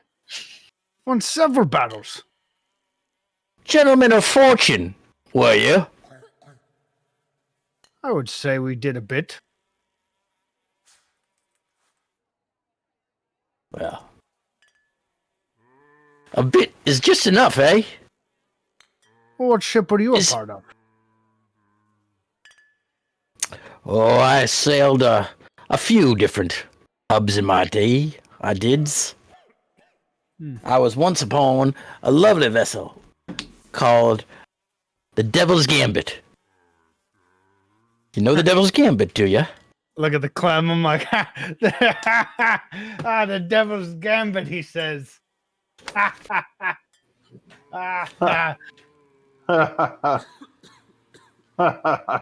No.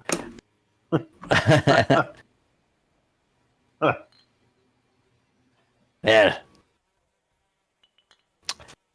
Here's to you then. Drink up. Yeah, sensing. Pirate's a pirate. You know the life. You have your pick of the tables. Why don't you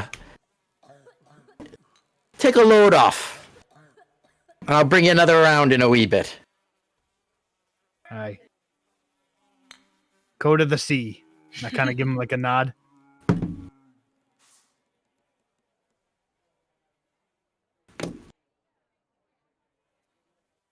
And then I'll just pick a table close by.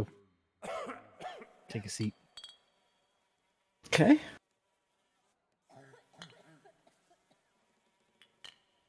So as you're in there for a bit, it gets a little bit later. More and more people start to come in. One of the folks that starts to come in is a bit of a musician, apparently. It tries to hack out some kind of music.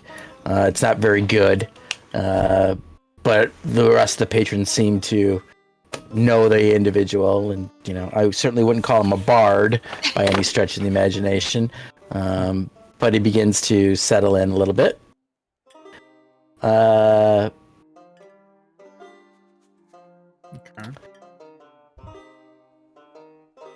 And you guys start to do the round.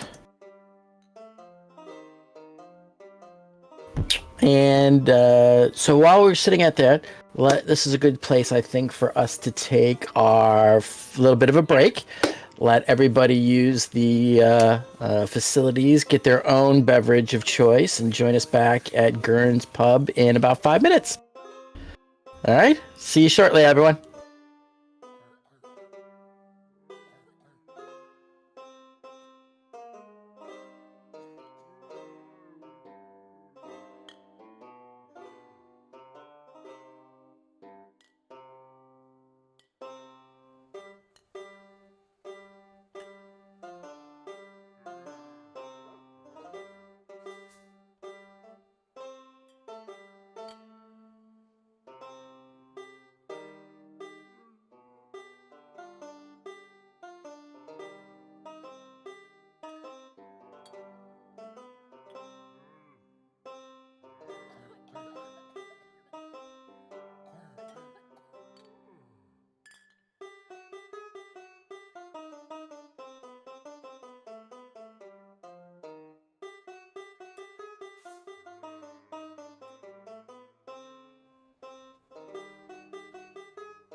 All right, welcome back to Gurn's Pub, where, I don't know, pub is a bit of an overstatement, though, I think, actually. Kurt, hole in the wall, dive, Dive. It's a dive. slightly, slightly, like, Mud hole. need to roll a constitution save just being inside of it. That type of thing, perhaps? But no, welcome back.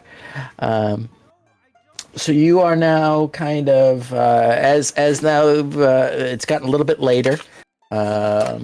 There's been more and more. There's now probably 5 or 6 or 7 people now, as well as the half orc drunk in the corner. There's another extremely drunk older woman sitting at what passes for a table. You're pretty sure it's just a large box. And there are more and more people starting to come in.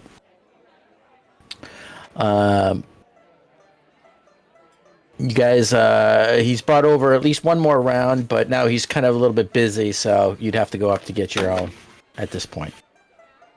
I've only just been slightly sipping the whiskey, like not committing to like getting a buzz or anything. Sure. Do you boys want to finish this off? I think I've had enough.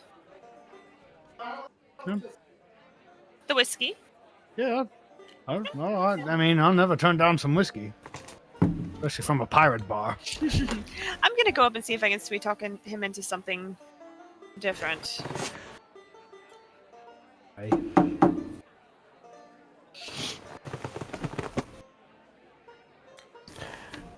And I'll send an. All right. Okay, so you head up to the bar. And he's kind of saunters on over to you. Well, it took you a bit of time there last, didn't it? Gotta be careful. I didn't Hey. get this far by rushing. So what is it that a simple man can do for you? Does the name Gerald mean anything to you? Gerald? No, it doesn't seem to ring any bells. Oh, where is my... Hold on, I've got to find his description.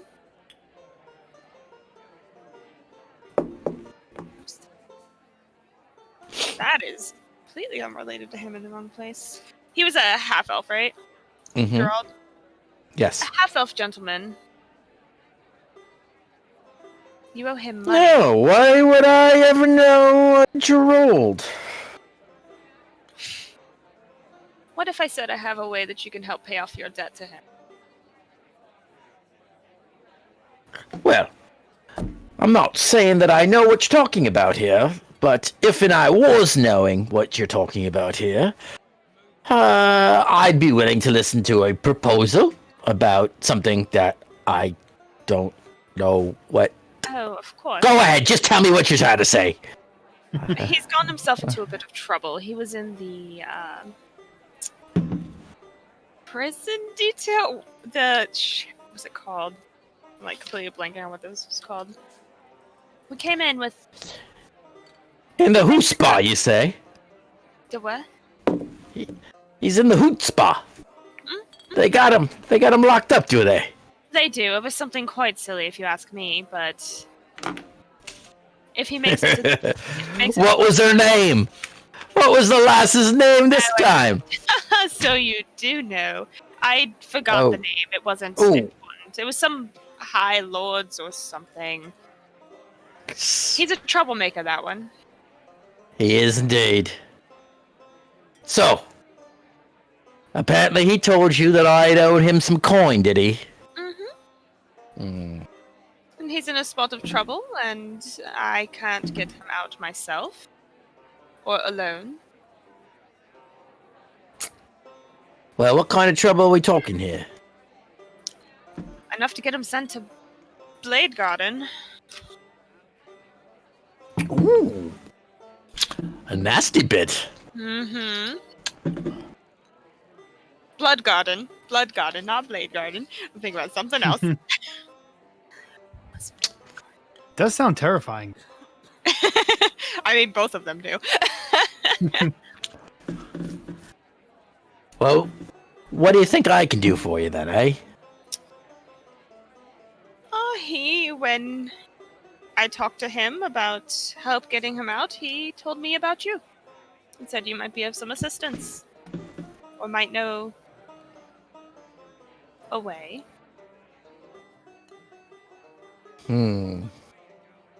He's here There in may town. be.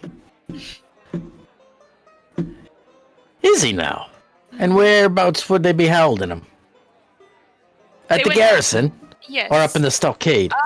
Which way did they go? They went to the stockade, right? Yeah. Yeah, okay. Oh, the Yeah, stockade. well. That's a far bit trickier, that is. You see, our Crown's Guard boys here, they're not what you would call the Empire's finest. I'm from the Empire, so I know exactly what you're talking about. Yes, in fact, I think that most of them probably made some enemies or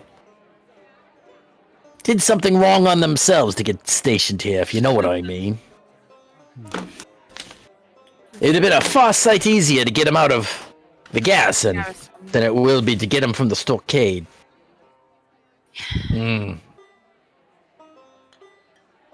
That doesn't mean I forget my debts, because I do owe him. More than just a coin. But I'd like to not owe him the coin, if you know what I mean there, lass. I understand. And if we can manage to get him free, we might be able to wipe that debt for you. From the way he was talking, he really does not. Roll a persuasion. Okay. Oh, please. Oh, okay. It was a 19. You see him kind of pulling on his beard a little bit. Well, there mightn't be something I could do about that. That'd be true.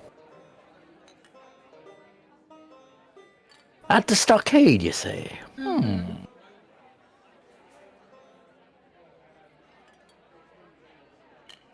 Harry! Get your hand out of that man's pocket! I have no light fingers in my place, damn ye! Apologies. Keen eye. Keen eye. Is that a crack? Is that a crack? No, it's a honest to God compliment. Yeah. You just be watching what you say to a man with one eye. I do apologize. Well, what I would need him to know is when he might be a-leaving.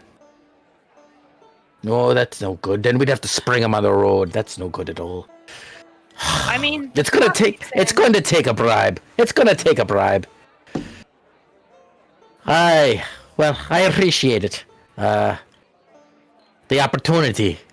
I'm pretty sure that I owe him more than it's going to cost me to bribe his way, I freaking clear. But my honor is rather precious to me. Although I don't look it. I do owe the man a debt. Damn it. Very well. Can you get word to him then, can you? Oh, yes. Tell him that old Gurn will pay his debt.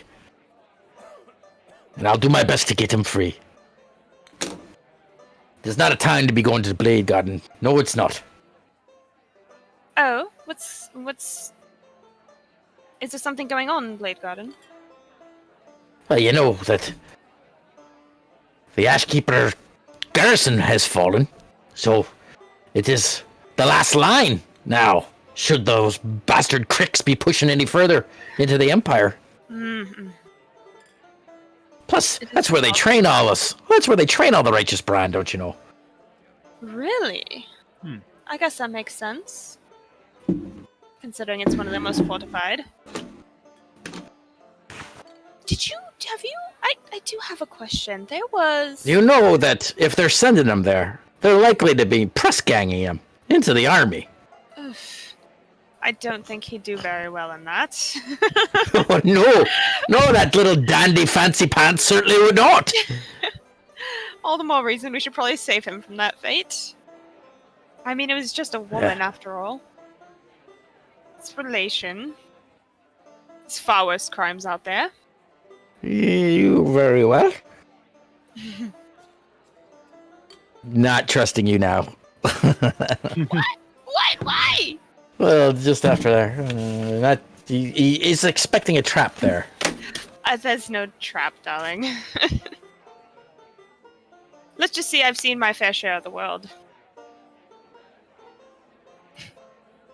As you two are sitting at the table, kind of waiting for your next round to be coming of grog, you've started to hit that whiskey a little bit.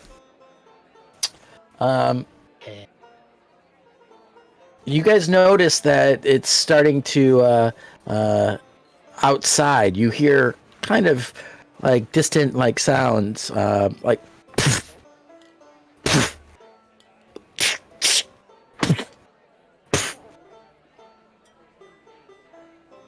Like it's raining. Not Maybe quite hail? thunder. Maybe hail. Could it have been anything we might have ever heard before? Roll a history? Okay. Nature? Here we go. Yeah. Actually, Clem, you roll a history There you Oh. go. or not, Dang. a nature rather. Make it nature for you. Okay. So your History natural is better. 20 and your no, well, Sure.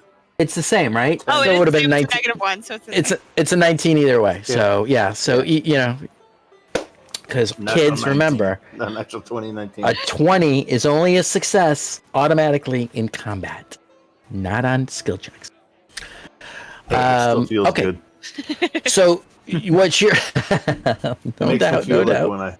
when I climb the rope in gym class. Let's go. All right. My bad. You're absolutely right. You are very certain that is not any kind of storm. You're not hearing any kind of storm or thunder or anything, you know, that you've experienced with any kind of weather whatsoever. Take it back. That's not rain or hail. It sounds like something different. Definitely not weather. Adric, you hear that? Adric, you get it reminds you a little bit of a distant explosion, Yeah, definitely but not quite. But not quite. Okay. Just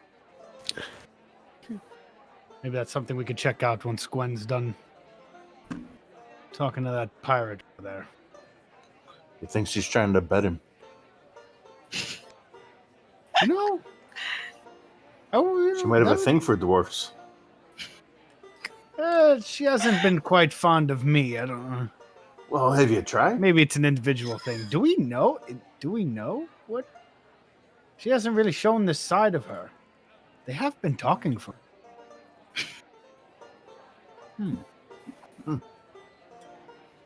Interesting. What do you see? You We two see what's getting going along on fine outside. over there. My grog's empty. Did you finish the whiskey? He pushes and Gurn pushes out a couple of grogs to you. Go. Leave I it to me grabbed now. Okay. I'm gonna stand up and go over by the door, see if I can get a better Gonna bring the grogs back to the table. sound. You know, better ear on that sound. When she brings the grogs too, I'll kind of bring it to her attention. Maybe she didn't hear it in conversation. Like, do you hear something? Me and Clem were hearing something outside. He's gonna go Do I check it need out. To roll a perception for that. There's absolutely no need, actually. As you Okay. guys approach the door, you can hear clearly the sounds of something going on outside, popping, and as you push past that little crack of the hole in the wall that serves as a door, you guys can see in the up in the sky. Occasionally, there seems to be an explosion and light trailing down from it. Every few minutes, you hear a poof and a pop, and you see some more light trailing down. You also, just even one of the things that comes straight to mind, you don't hear any of the sound of the industry. Any of the work seems to all have stopped. But roll a perception, each of you.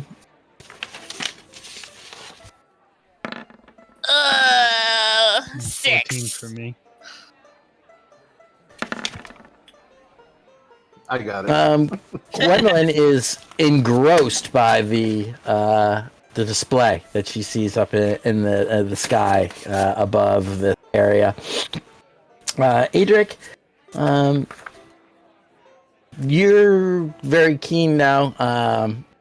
Having worked the forge in your past, you can tell just by looking around that the areas that were, hot, have been bunked down. The forges have been banked. You can see just by the glow of them now, as twilight now has descended upon the area, that everything has been banked down, and they're in the process of closing up those. Clem, there seems to be quite a bit of movement and people out moving around now. The majority of which appear to be gnomish of descent, suddenly coming out of all these buildings and milling about and moving with purpose someplace. The gnomes are very active tonight. What do you make of it? Like bustling along the city, if I've ever seen it. But Like only the everything's going gnomes. down, but what does it have to do with those explosions? I The mean, gnomes making explosions in the sky. would I possibly know anything about what these are from, like, where I Give a grew history. up? Okay. Yeah, give a history. Oh, that was almost yeah. a nat one. Oh, it's a 23. Yeah, the 23. It's great. Playing with You me? have heard, as you see the gnomes, and as Clem points out to you, the gnomes, something kind of, a memory seems to click in your head, knowing that the city of Hooperdook is very kind of an industry center in the empire that is predominantly gnomish in its population, and every night they would have fireworks and sky balloons, as they call them, and to signal the end of the workday and the beginning of kind of a party, kind of reward for the day of hard work. So you've heard tell of the huge explosions and these crazy firework displays. This is not that, but you do see, they are a little bit going on here, and you're not seeing as much anymore. It's starting to taper off. It only lasted for a few 5-10 minutes, but you do see, like, the gnomes all seem to be heading off to someplace. Have you ever heard of Huppadook? Can't say I have. Spent most of my time on the sea. I imagine. Never been there. No. So it's a primarily gnomish city, and they have very peculiar ways. I think you two would actually quite love it. It's a bit of a party town once the sun goes down. So it's. I could surmise that Let's some go. of these gnomes are probably from there. We're gonna have to keep that one up here. Hoobadoo. If we happen to pass by, Might enjoy it. might want to make a stop. I got no plans. Let's go. Aren't we helping your lady fair? Oh yeah, Which is one again one probably- day. You know. Let's not get ahead of ourselves. definitely one day. Hoopadoo. We'll put that on the list. While you guys are there, two dwarfs with the soot from the forge on their face kind of push past you. Excuse me. Pardon. And make their way in. But you notice that most of the traffic is moving slightly away, back in towards the what you would call the older section, off to actually really kind of as if you were going towards the open fields. Okay. They all seem to be moving off into that direction. Gurn's place seems to be on the edge of the Dragonite shantytown, the Ravenite, shantytown, and the industry area, and they seem to be going off the other direction from here. And as you're watching, what was they seem to be suddenly imagine like the whistle bell going off, and they all getting out, they're scurrying about, at the end of school. The bell rings, and now they're all kind of funneling away, even as you're watching. I know it seems like a bit of a dive, but I find a certain kind of charm in places like this. I'm sure it seems odd. No, I mean, any bar proprieted by a pirate is a bar I wouldn't mind drinking. See, I had heard rumors, and thought we'd check it out. I think Gwen's the new party master. She'll let us know where we will drink. I mean, From I now am on. good at getting information, so Yeah, I'd agree. not a fan of fancy, stuffy places. I tend to feel more at home in places like this. Agreed. So, how should we spend the rest of the evening? Do you want to Just find find another some place? lodging. Find some lodging? Let me go ask Gurn if he knows any recommendations. Gonna step in real quick. Flag down Gurn. Gurn. Yeah, and he's just kind of standing there, arms crossed about his big barrel chest, sitting there. Aye. Can't get enough of me, can you, lass? I just need a recommendation because I don't know this town very well. Where's a decent place for lodging that won't completely break my pockets? Lodging's a bit of a tough spot there. It's not exactly a tourist destination. There are some lodging houses, but with all the influx, a lot of those rooms have been rented out that I know of. As you see, I do not have accommodation here Indeed. at my upscale establishment. But you might try a little bit further in. There's a few places. There's the Granite Gear. Although it will be a bit crazy. You won't get much sleep till much later, even if they do have room at the Granite Gear. I'm guessing the owners and the usual clientele are gnomes. I am quite familiar with their ways. Yeah. Raucous little bastards, aren't they? They are, but at least they know how to enjoy life, Well, even in dark times like now. you'll notice that they don't frequent my custom.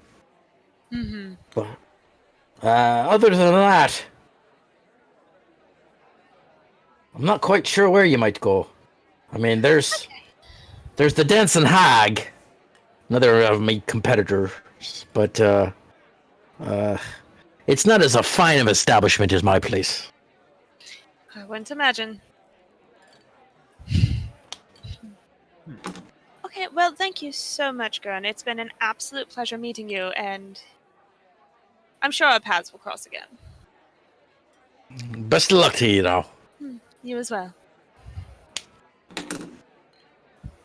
Alright, I'll step out and... So we have two choices. We have the granite gear, which is might be a little more difficult to get a good night's sleep at. And then there's the dancing hag. Either way, it might be a little hard pressed to find a good lodging, but I mean, I'd just as well sleep in the trees. So I'm not picky. Well, party master, we go where you go. Let's go to the dancing hag. I think. Sing hag it is. Not forget. Mhm. I want to look at the guy in the bar. He didn't exactly give me direction. directions. Oh, I asked him for directions.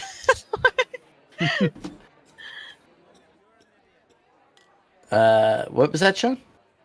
Oh, I would say if we were leaving, I kind of wanted to just give a shot back to the bartender and give him like a piratey salute, just kind of like an ode to like, hey, sailor, pirate to pirate.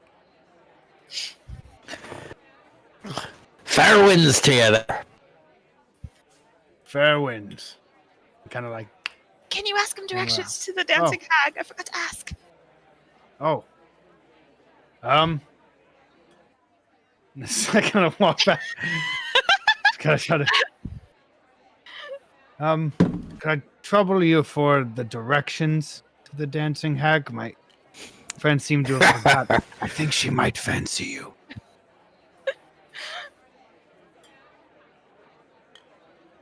The hag, you say, eh? Well, Aye. it's not exactly the choicest berth, if you take me meaning. But if you're truly looking for the hag, you'll find it yonder there on the far side of the smelting yards. Straight across the far side. Follow your nose to the stink and go just a bit past. All right. Sounds good enough to me. Fair wind, sir. Now, if you're looking for the granite gears that I told her about, Oh, yep. then just follow the gnomes. Follow the gnome. All right. I appreciate it. You have a good rest of your night. Hopefully, it's quite prosperous. Fair winds. Fair wind. All right, then. Come back. All right. Well, we either can. We decided on the hag, right? With the I'm far side behind the smelting ground. all right. Then let's find it. Did you find out where they are? Far side past the smelting grounds. Yes. You just said. Are you doing What? okay, Clem? You've been uncharacteristically quiet. I'm fine. Just drinking. Did you like that whiskey? How was the whiskey? Terrible. I Terrible. I didn't even know that it was whiskey. yeah. The grog was all right, though. Well, that's good. Yeah, it'll make- All right, well. Let's go. I guess we'll head to the hag. yeah. Okay. So, you guys start to head through the area that is quite obviously the industrial center of Townstat. Everything now has been banked down.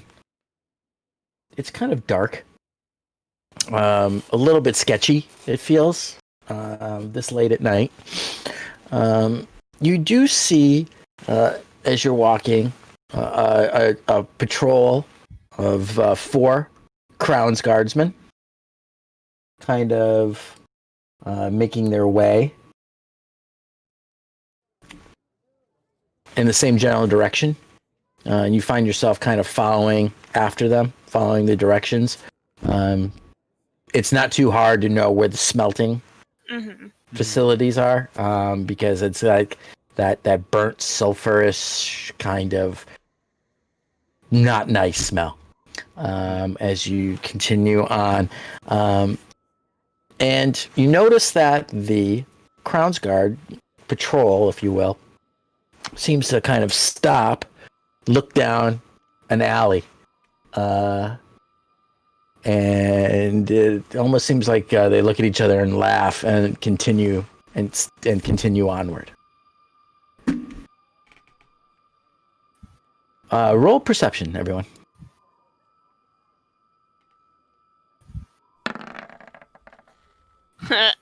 8.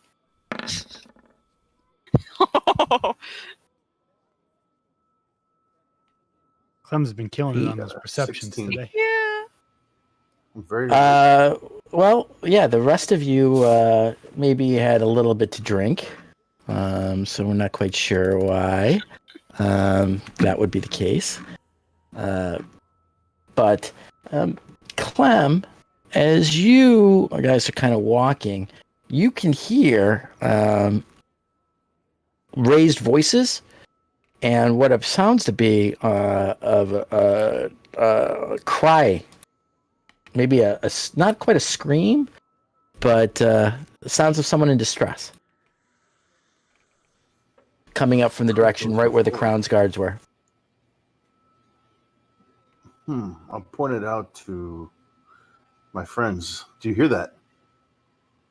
Hear what? I heard Can't somebody say I do. cry for help, possibly. Whereabouts? I'm going to start trotting towards that direction. I guess picking up on that, we would follow him. I'm gonna put my hood up and kind of like stay No. discreet. Okay. As you guys start to approach, you see the mouth of kind of almost like a gap between these two buildings where the Crown's Guard that you saw had kind of looked down for a moment and paused, coming up closer. Now, all three of you can hear raised voices, and you hear kind of a, no, you leave us alone. How many times must we tell you no? You hear that now? I do, but is it necessarily something we should get involved in? Well, we're involved. Or, I mean, maybe you're right. I don't know. I'll leave it up to you. I'd like to see what's going on. And I would like to stealth if this is what we're doing. I'm opposite go of ahead stealthing. and roll your stealth then. What the heck? 13. Okay. All right, so let's go to the battle map. And you guys can kind of get a sense of what you see.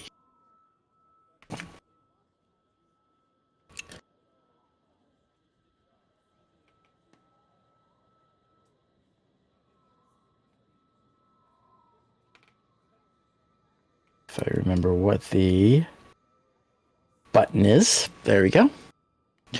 You guys can see the do you see the edge of the building? Mm-hmm. And the open alleyway.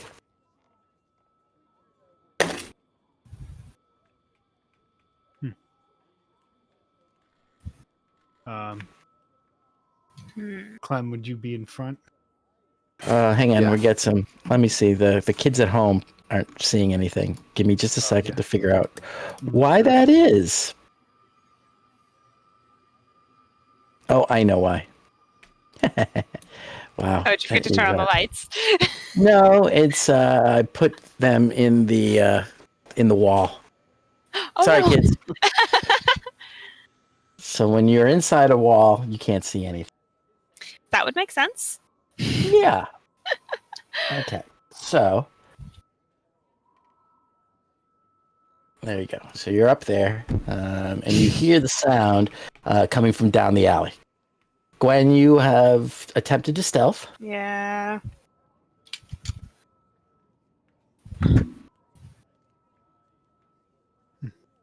What do you think, Adric? Should we see what's going on, or? not get Yes. involved. I want to see what's happening. Yeah, let's go see. These are lights here, huh? Mm-hmm. Street lights. Yep. Okay.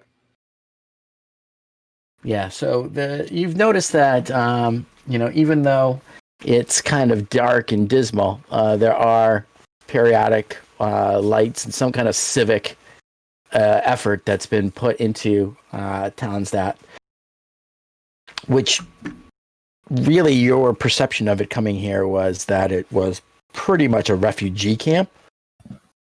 So it is clear that there's much more going on here than you guys originally, that many people in the Empire probably even know about.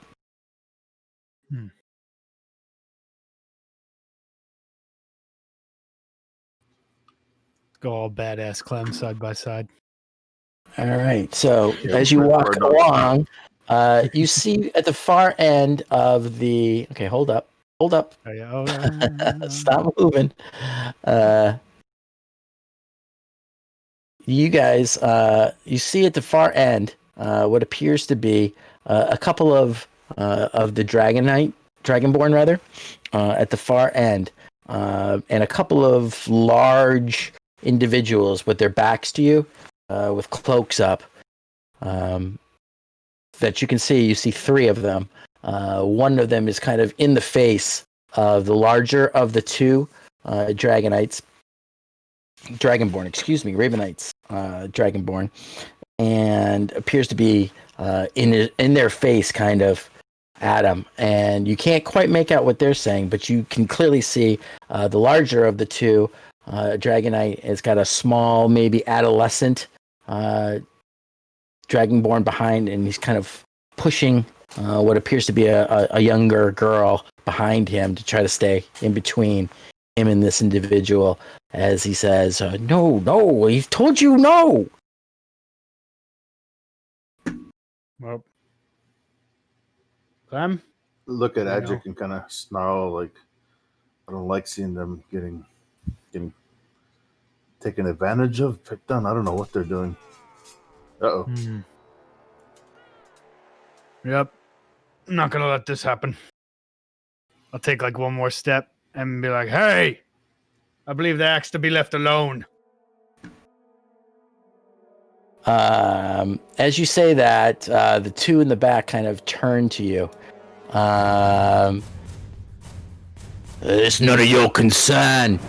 Move along, eh? Take another step towards him. I believe it is my concern. Your funeral, love. And with that, let's all roll for initiative. Go ahead, Clem, if you wanted to, there's something you wanted to try? I was gonna ask if in Draconic to the Dragonites, if they needed some help. Yeah, at the same time as I'd say, you say that at the same time as Adric.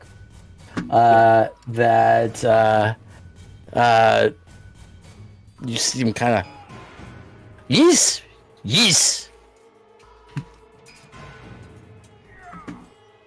He said, yes. Well, there's kind of an accent to the Draconic. So let me roll initiative. Oh, thank God, one of them rolled worse than me.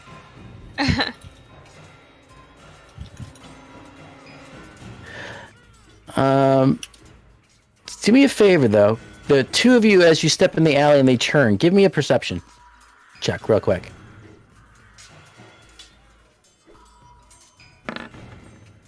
I'm gonna have to change my dice soon. Actually, I should now. So, Look at Clem with this Very badass perceptive. perception. Very perceptive total. so you're, you're 8. 24. 24 there. You don't. You're focused on the battle here. But you, Clem, kind of more calmly, perhaps, by your nature, you kind of assessing the situation. As they turn, you notice that not only are they're wearing hoods, but they have masks on their faces, which you both sort of notice. But Clem, with your freaking 24 on perception, they look almost like dragon masks, like the faces of a some kind of stylized dragon. Interesting. You definitely know, however, that they're not dragonborn. Sure. Okay. A weak man hides behind a mask.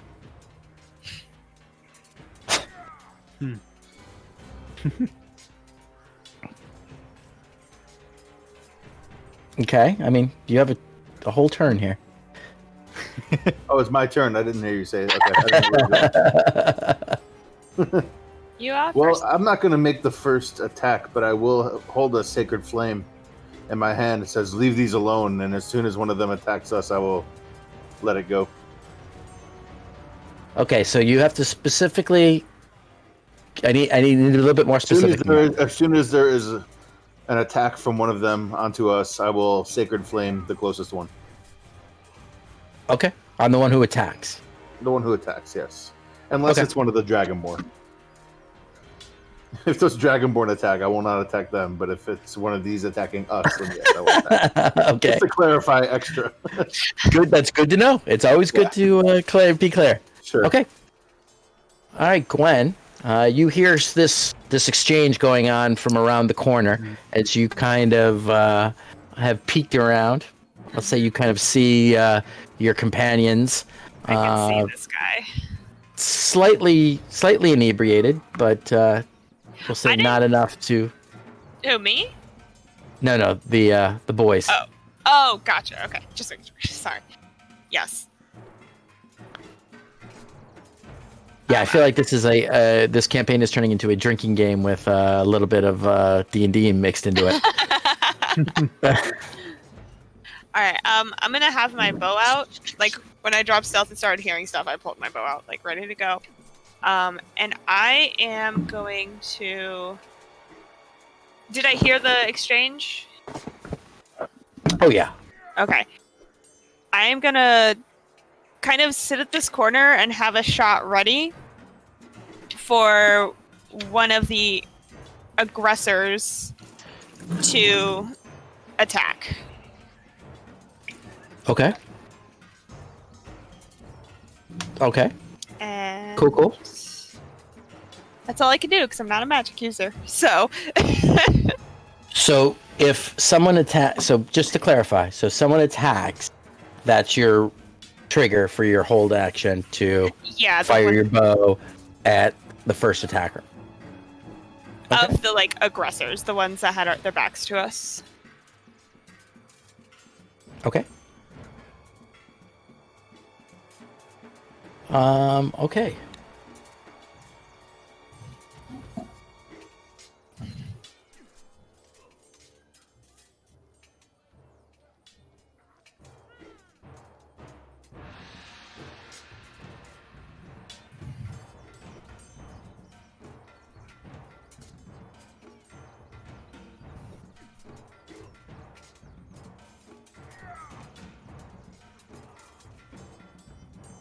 Okay. Yeah. Well, no, something happened, but you just didn't know. You don't know what it is. Ah.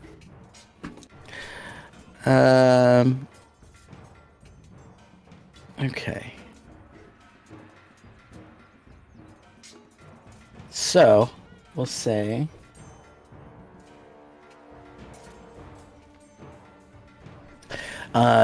As you guys step forward into there, they both of these individuals turn towards you, and they pull from their.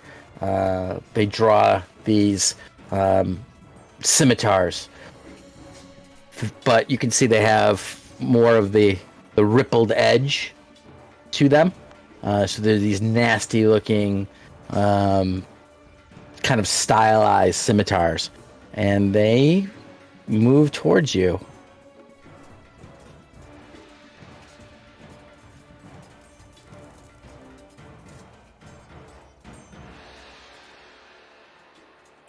So they both step up and attempt to attack. So that triggers Clem. Yours. I'm assuming you're going to attack the one who's attacking you. Yes. Okay. Dex save.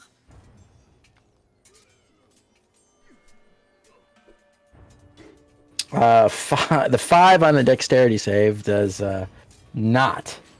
7 radiant. And he takes 7 radiant. I see Clem mutters and let's say he does an Aquan, mutters just and the kind of bright light shines down, sears his shoulder. Flame from Yes. So as he lights up, yeah! What does yells awkward out. sound like? above. Like you're talking underwater. I pictured Dory speaking whale.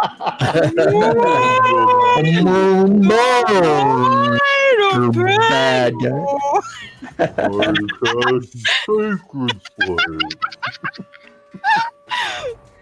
I love it. It takes him 10 minutes to cast a cantrip.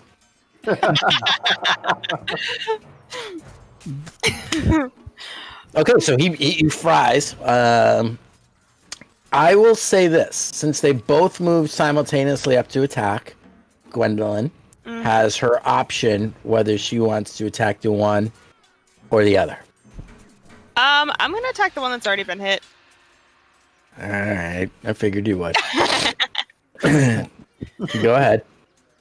We're gonna say this is simultaneously though, because What? that 14. Okay. the 14 hits. No, mine is the 9. So burnt shoulder. Kind of is actually on as he goes to go swing. His shoulder just fries up, and it is a feeble kind of attack, which Clem is easily able to take on his ancestor's shield as he whacks it away. And Gwendolyn, releasing your arrow, you strike him square in the chest with it. You can tell me how much damage you did, though? This is my sneak attack, yes? Most certainly. Ooh. Wow! A pair of ones. I A rolled pair of ones on the die. What? That's Okay, this fantastic. purple is done for today. But you do 6 points of total damage. So Thank even God. though, even though you felt that it was like, you know, when you make a shot or like you throw a dart and you feel like, oh my God, that's gonna go crazy. Somehow it wasn't as bad as you thought. And you take him square in the middle of the chest, and he just plummets face first, falls limp. You're able to dispatch him. The other, however, takes the advantage to strike at Adric, who also uses his shield to great advantage and is able to parry the blow that this thug is trying to hit him with. Which brings it to you. Because unbelievably, even with a 4 on your initiative, there's somebody who comes after you. Yes. I kind of want to look at Clem and be like, I've always been a fan of your fire. And I'm going to use my bonus action and burn one of my spell slots to cast Searing Smite onto my my sword. I don't think you can wait till after you hit to do that. Yeah. Well, Yeah. because it says I can cast it, and then on the next hit, whenever it is that I hit, it counts. Correct. No, well, there you go. Yeah, you 'Cause I don't cast it wanna as a call it bonus. after It's a bonus action. Yeah. And it basically you're charged up now. Yeah. So that next time you hit, Nice. the smite unleashes. All right, and then I'm gonna take a swipe with my sword. Okay, so you say the prayer to whom? To It's my Octoa. Ukatoa? Octoa, yeah. Ukatoa. Okatawa. Like, oh, Thor, bring me strength, and it's like, bing. And then I think should be, it's 1d8 because I'm one-handing it. All right, that would be this one. Well, are you rolling it with the rolling edict the blade, right? Yeah. Okay, so you swing down with the edict blade, and you make a slash, and you can feel you cut right through his leather armor that he's wearing underneath his cloak. So go ahead and roll the damage. All right, roll damage, and then I add 1d6 for the Might. that, and then my d6.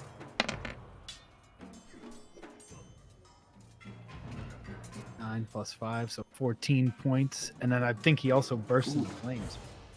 Well, hang on a second. So, I'm confused. So 7 slashing, what's the 9? Yeah, I don't know where that comes up from. Hang on, let me just look at this real quick. 1d8 plus 3 plus 1 plus... Oh, that's if it's a goblin. Oh, okay. So it's just... Because it's the edict blade. Yeah, so it's 7. So you slash across his chest, and you open up this a terribly nasty wound across his chest. But then as you connect, you feel another power kind of infuse, and a burning blast is released also through the sword, striking him. However, you feel kind of a shock almost as you do so. I need you to make a wisdom saving throw. Uh-oh. I'm proficient. Let's hope it does something for me. Yes. All right, you're 20 on the die. Actually, I'm sorry, 18 on the die. 20. You're 20 total. So yeah, you feel this kind of almost, it feels like a feedback kind of like thing in your hair, but you kind of shake it off. You and you focus. Oh, and you go, and the burst of flame lights actually this individual on fire. And he drops to his knees and then falls forward. In a single blow, you have done him in. Woohoo! Wow. Rest in peace. All right. You have movement, being as you are. Yeah, I guess find if yourself now. I cut through that guy, and there's still a guy down the alleyway, yeah, I feel like I would kind of step towards him a bit. 5, 10, 15, 20, and be like, "You can run now." Okay. Feeling your oats, Yeah. so to speak. Hey, I mean, we just cut them down pretty quick. Man, he might be a little shook. Okay.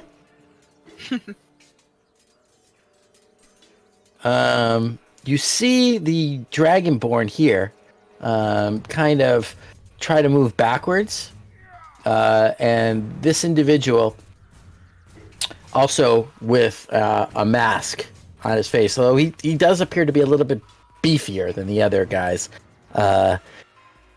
Kind of as the Dragonborn starts to try to pull away, you can see him looking at you and looking at it, and gives and he pushes the Dragonborn away from him, and draws his this large. It just looks like a hunk of metal, just raw ore on the end of a long pole. And you walked into the wrong alley. This was none of your concern. And he takes this in 2 hands, and he goes to swing at you. Which you take the first upon your shield and deflect it. and he takes the momentum as the thing bounces off, and as what you thought he'd be done, he actually turns it around and comes back at you from the side with a secondary swing. And rolls exactly the same thing again. You are able to deflect that as well. And you see him kind of give you a look of one eyebrow kind of goes up. I wish I could do that. The Dwayne Johnson kind of, the rock thing. All right. That brings us to you, Clem.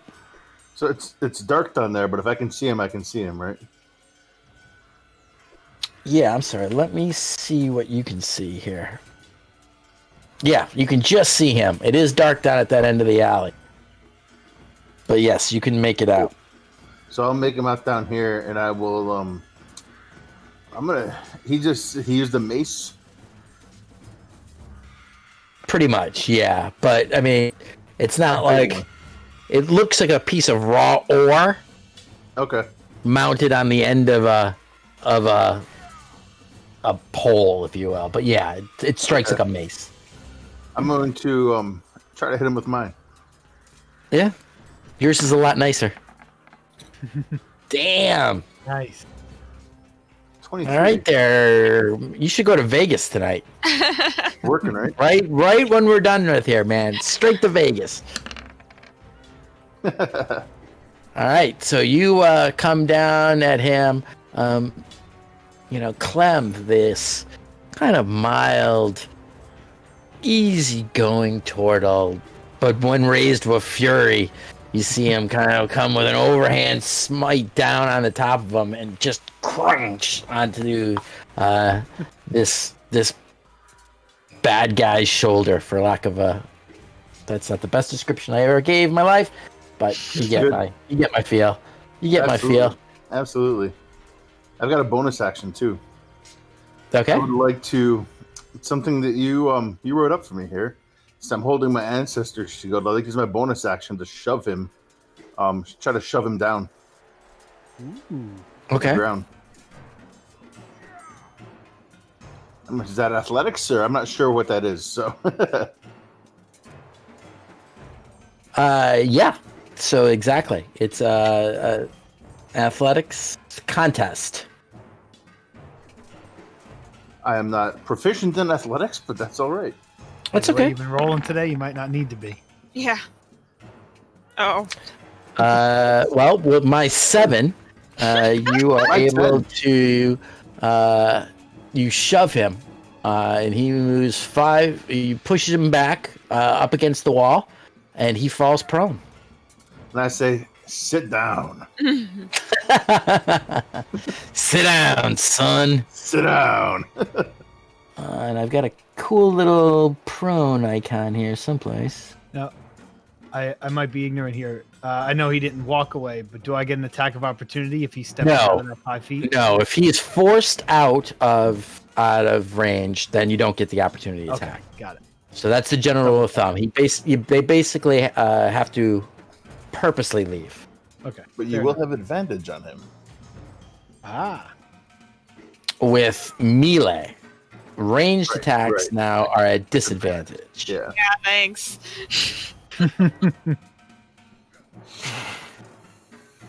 Well, you're kind of around the corner anyway now. I know, but Right. I'm gonna be moving. And now there's no longer anyone within 5 feet. Mm-hmm. However, well, you attacked once, so, and you didn't hide again, so yeah, you're not. He knows you're there.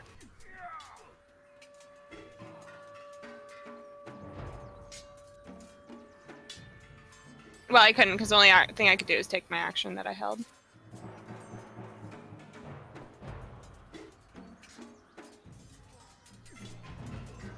I'm sorry, Gwen. It is your turn.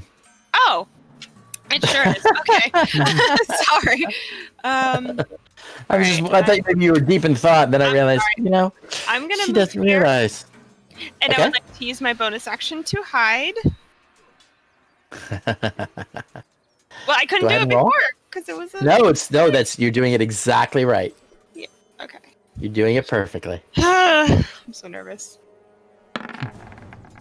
Okay. Yeah. Dirty 20. Okay. Okay.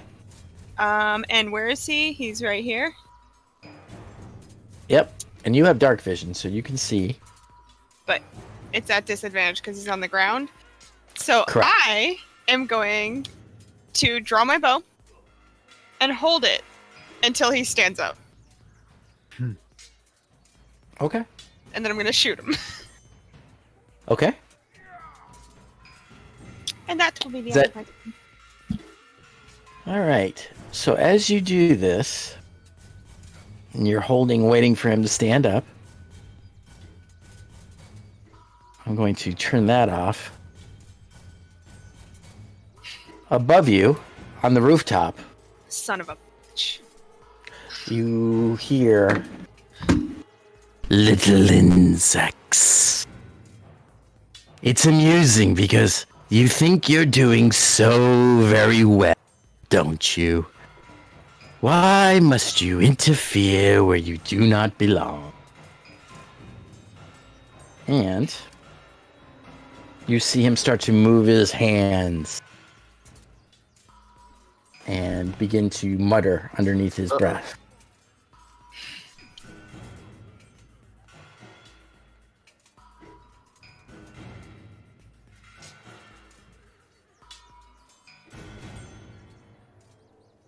Crap.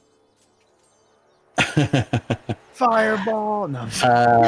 And you begin to see, in the midst of all of you, you start to see colors start to swirl and coalesce, and each of you begin to see something different. I need each of you to make a intelligence saving throw.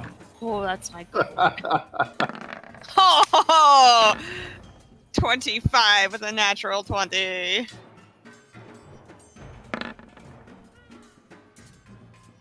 18. With the roll, 19. Mickey's got like, you gotta be kidding me. All right. So you begin to see these horrible imagery, right? But you're able to see each of the other, Clem and Adric. You can see Gwen through this forming show of horrors that you're starting to see in front of you. And Gwen, you can see your companions briefly, and it's just enough for you to realize that this isn't real, this isn't right, and you're able to break. You're using, you're able to shake off and realize that it's not this horrible thing that you're seeing in front of you, and you're able to shake it off. Hell yeah. I think that's an action, so that's all he gets. Hang on, let Do me we just all make. shake it off or just Gwen?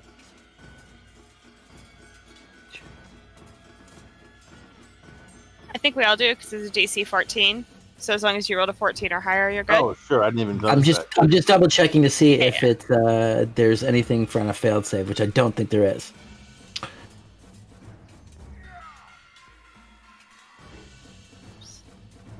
Yeah. Nope, I don't even have to tell you what it is because it's you failed. You all succeeded, so you bastards get nothing.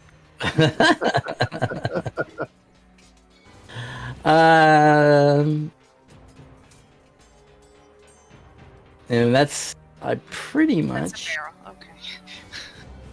that's all he can do.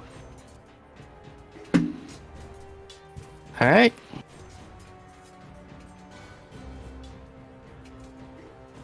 The Dragonborn at the end of the hall grabs his little companion and they duck around the corner, out of sight. Fair. All right, Adric. All right. You see a masked individual in front of you, and you can see above a cloaked individual with a white dragon mask on his face, with the big horns that go up and back over his head. Ooh. This one's not bothering to wear a cloak over his head, so you can see the full effect of this dragon mask. Okay. Kind of gonna like look at that and just look back at the beefy guy and just Octoa. Use my other spell slot to cast Smite again. Okay. Step up to this guy here. Like, I told you could have ran. I'm gonna try to hit him. I'll put advantage on that. Yeah. Mm-hmm. Thank God for the 14. Well, that was the first one, so. Yeah, that's true. Yeah. All right, that hits. Swing that damage. It's gonna Woo! be 12, and then let me grab that d6. All right, so you slice down, you stab down into him. 14. 14 total. Ouch. And as you cut open him, you feel it's a which smite did you use? Searing Smite. So Okay, so you feel flames burst along the length of the blade, and almost like you're shoot down the blade and into the wound, and you smell the burnt flesh as it goes. You start to feel that dissonance again. In it's not just in physical, but you feel it inside of you. I need you to roll a wisdom save.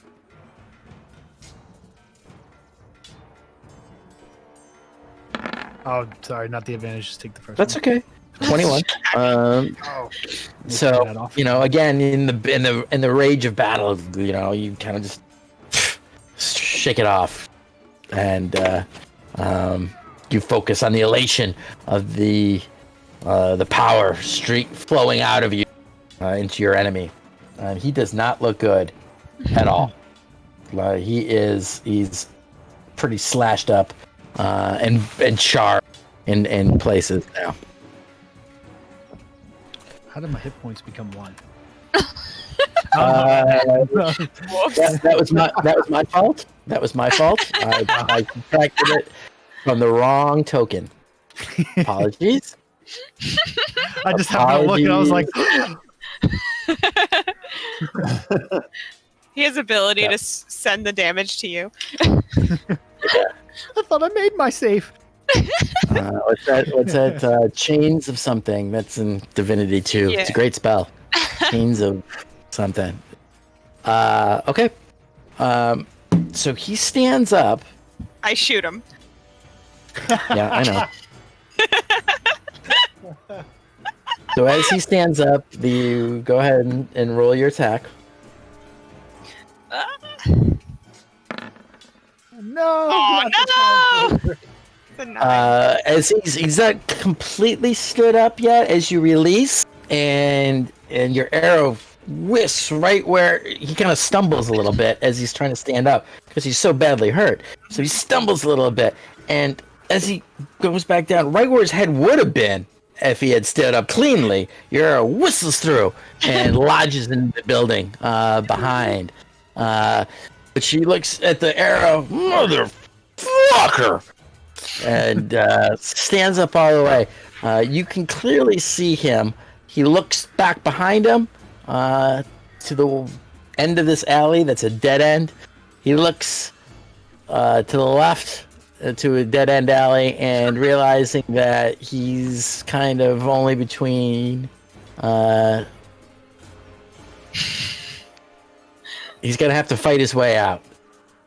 So as such, he pulls up his heavy mace that he's got, and he swings at Adric. Oh, wait, real quick. Sorry, I don't know if this counts for now. The Searing Smite, he has to make at the beginning of his turn. He has to make a con save. My spell DC is 13. And if he fails, If he fails, he takes another D6 of fire damage. all right, roll the D6. I didn't realize he was right after me. All right, that's 4. All right. So as he goes to swing this heavy mace, as he pulls over, the power still festering and burning in him. reignites. His blow comes down. We'll say that they were simultaneous. Okay? Yeah. So the 23 is going to hit you. Mhm. And you're going to take 7 points of bludgeoning as at the top of his swing, this thing erupts and he kind of drops. And it's almost like he dropped it. And it falls on your head. And you take 7 points of bludgeoning damage as your smite kills him after the fact. Well, that was cool. And just with he doesn't even with this now seared hole that just reeks of burnt meat. Nasty. Yummy. Nasty. We've smelled all kinds of great things tonight. Such good smells. Good smells. So I can stash my mace as an item interaction. Is that right? Yes. Your free action you can you can hang it on your belt. I will do that, and then cast guiding bolt at our friend on the roof. Okay. Go ahead and roll it. Not bad. 18. That hits. I like it. Oof. Okay. 14 radiant. Once again, I'm feeling Aquan today, so. Oh, it's so much. With a smile. Okay. So, as you cast this spell, you pray to Pellar and hold up your holy symbol. And out of it, right out of the symbol of Pellar, this bolt of light shoots forward. And you see it strike him in the chest, which he kind of leans into as the ray is still hitting him. And, well, this won't be the last of this. And as he says that, and he takes it, you can see that he feels it. He waves his hand and make a snap, and he disappears. No! Son of a bitch. Almost as a reaction to getting hit. I like it. And you find yourself now in a quiet alley, seemingly much more quiet for the brief bit of raucous noise and screams of dying men that you just lived through. Well, we just I made a cast light on myself. On my mace, I should say. Okay. Actually, I'll do it on a pebble. On a pebble instead of the mace. What does that emit? That's 30? Let me look. I think it's 30 bright, 60 dim. 10. Let's see. No. It's 20 feet. And then 20 and 20. It looks like bright light and 20 and dim light for 20. So 40 total. Okay. I just can't see what the hell's going on down here. Better? Yeah, that's great.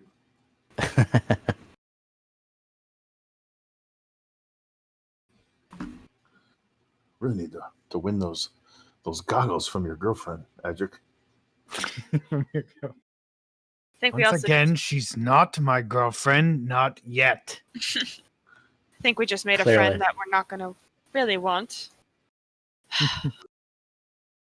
And as we kind of head this way, I kind of want to call out to the Dragonborn, like, you still down there?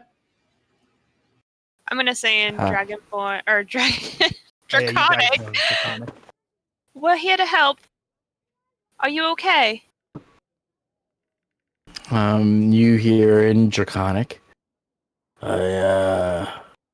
Yes, as a matter of fact, I think that we very well be now. Who was that? One moment. Let me make it so that the kids at home can see. Oh, sure. It's quite dark. There we go. Oh, that's cool. Oh, I love the chimney effects. That's so cool. um,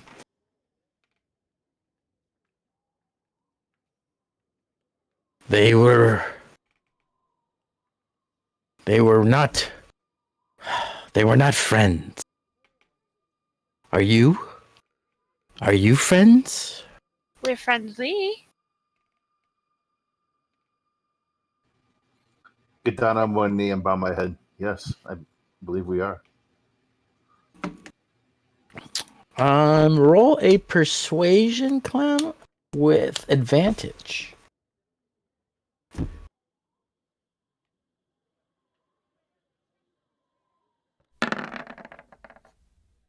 Oof. Right. And Thank God for the advantage, because 10 was exactly the DC that Ooh. after Yeah. being saved they needed to get.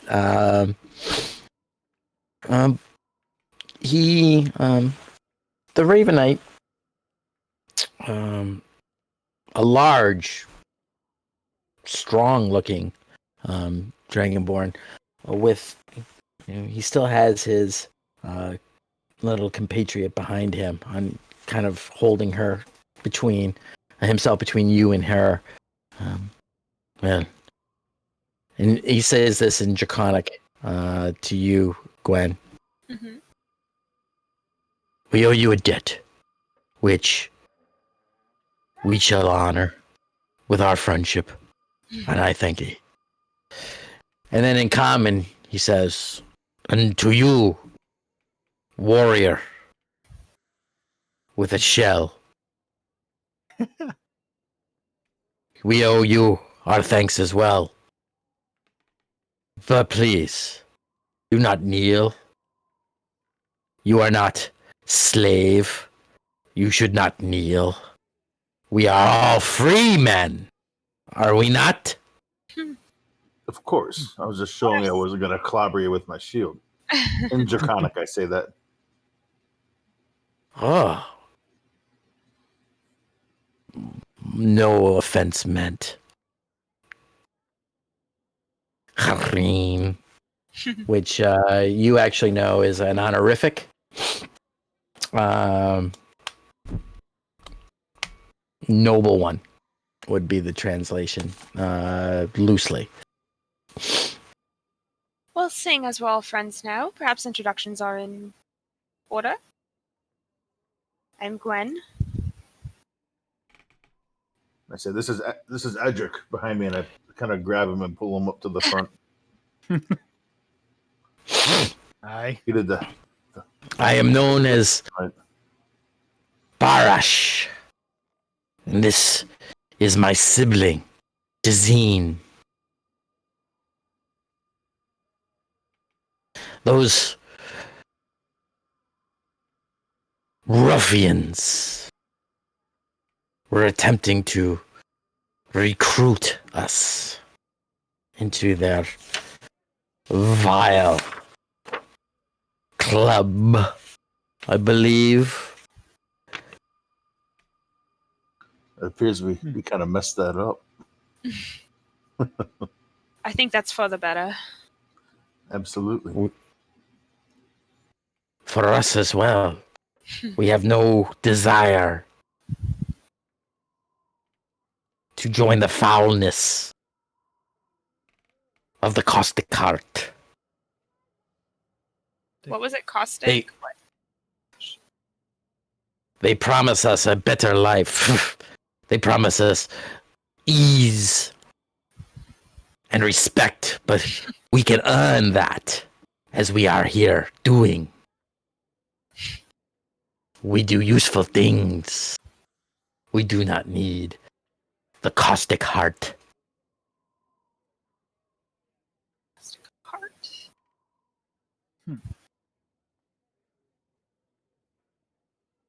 Interesting. I mean, there's many groups out there that claim to be doing good things when they are, in fact, quite the opposite. I'm glad we came along when we did. And we were of service. What is promised through darkness must be delivered by the light. That sounded good, didn't it, Edric? So whimsical, Clem. I love it. I heard it before. And I pray that Bahamut give you blessings for your good and noble deed tonight. But I fear that the one who fled Yes. is the one who we need to really be concerned about. I agree. Not happy that he got away. I would say he needs to be concerned for us. He demonstrated power. But so did you, and I am thankful for you. But it is late. I must get Jazinin home and off these streets. The little ones, they revel at the nights now. Yes, they do. But we must return early in the morning to our labors. Here, Barash and Dazine, friends, let me offer you some of the jerky of Fern. Yes. The jerky of friend. Can you please write that on the bag? A token of our friendship. For the second time tonight, you actually see that Dwayne Johnson kind of eyebrow raise. But Barash actually kind of tilts his head, and understand that few people normally, Clem, are of the same stature as you are. But Barash actually is of an eye level with you, being well over 6 feet tall. Sure. Nods his approval and smells and this is good. Thank thee. You have shared with me, and if ever I have the opportunity, I will share of my table with you. Thank you very much. Friendships grow with meat. Well, can I have some as well? Absolutely. In common, Of course you can. she says. And you notice that her common is much better than Barash's. Ooh, she goes, this is good. Yes, but we should go. They will be worried about us. Go home, be safe. If it gets stuck in your teeth, take some wood from a fence post. It works. And she grins at you, and you see these big, like carnivore teeth in her mouth, and you realize that there's not going to be an issue there. Yeah.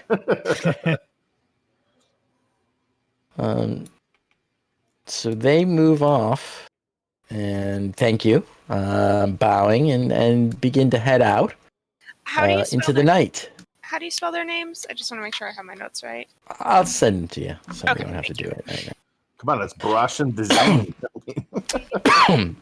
Jizzy. And I know we're running a little bit long, so what we're gonna do is we're gonna call it there, Okay. for this week. So thank you everyone for sticking around us a little bit later. I know that's not necessarily the most exciting place to end, but We're going to start next week with looting the bodies. Exactly. Let me write that down here. Loot the bodies.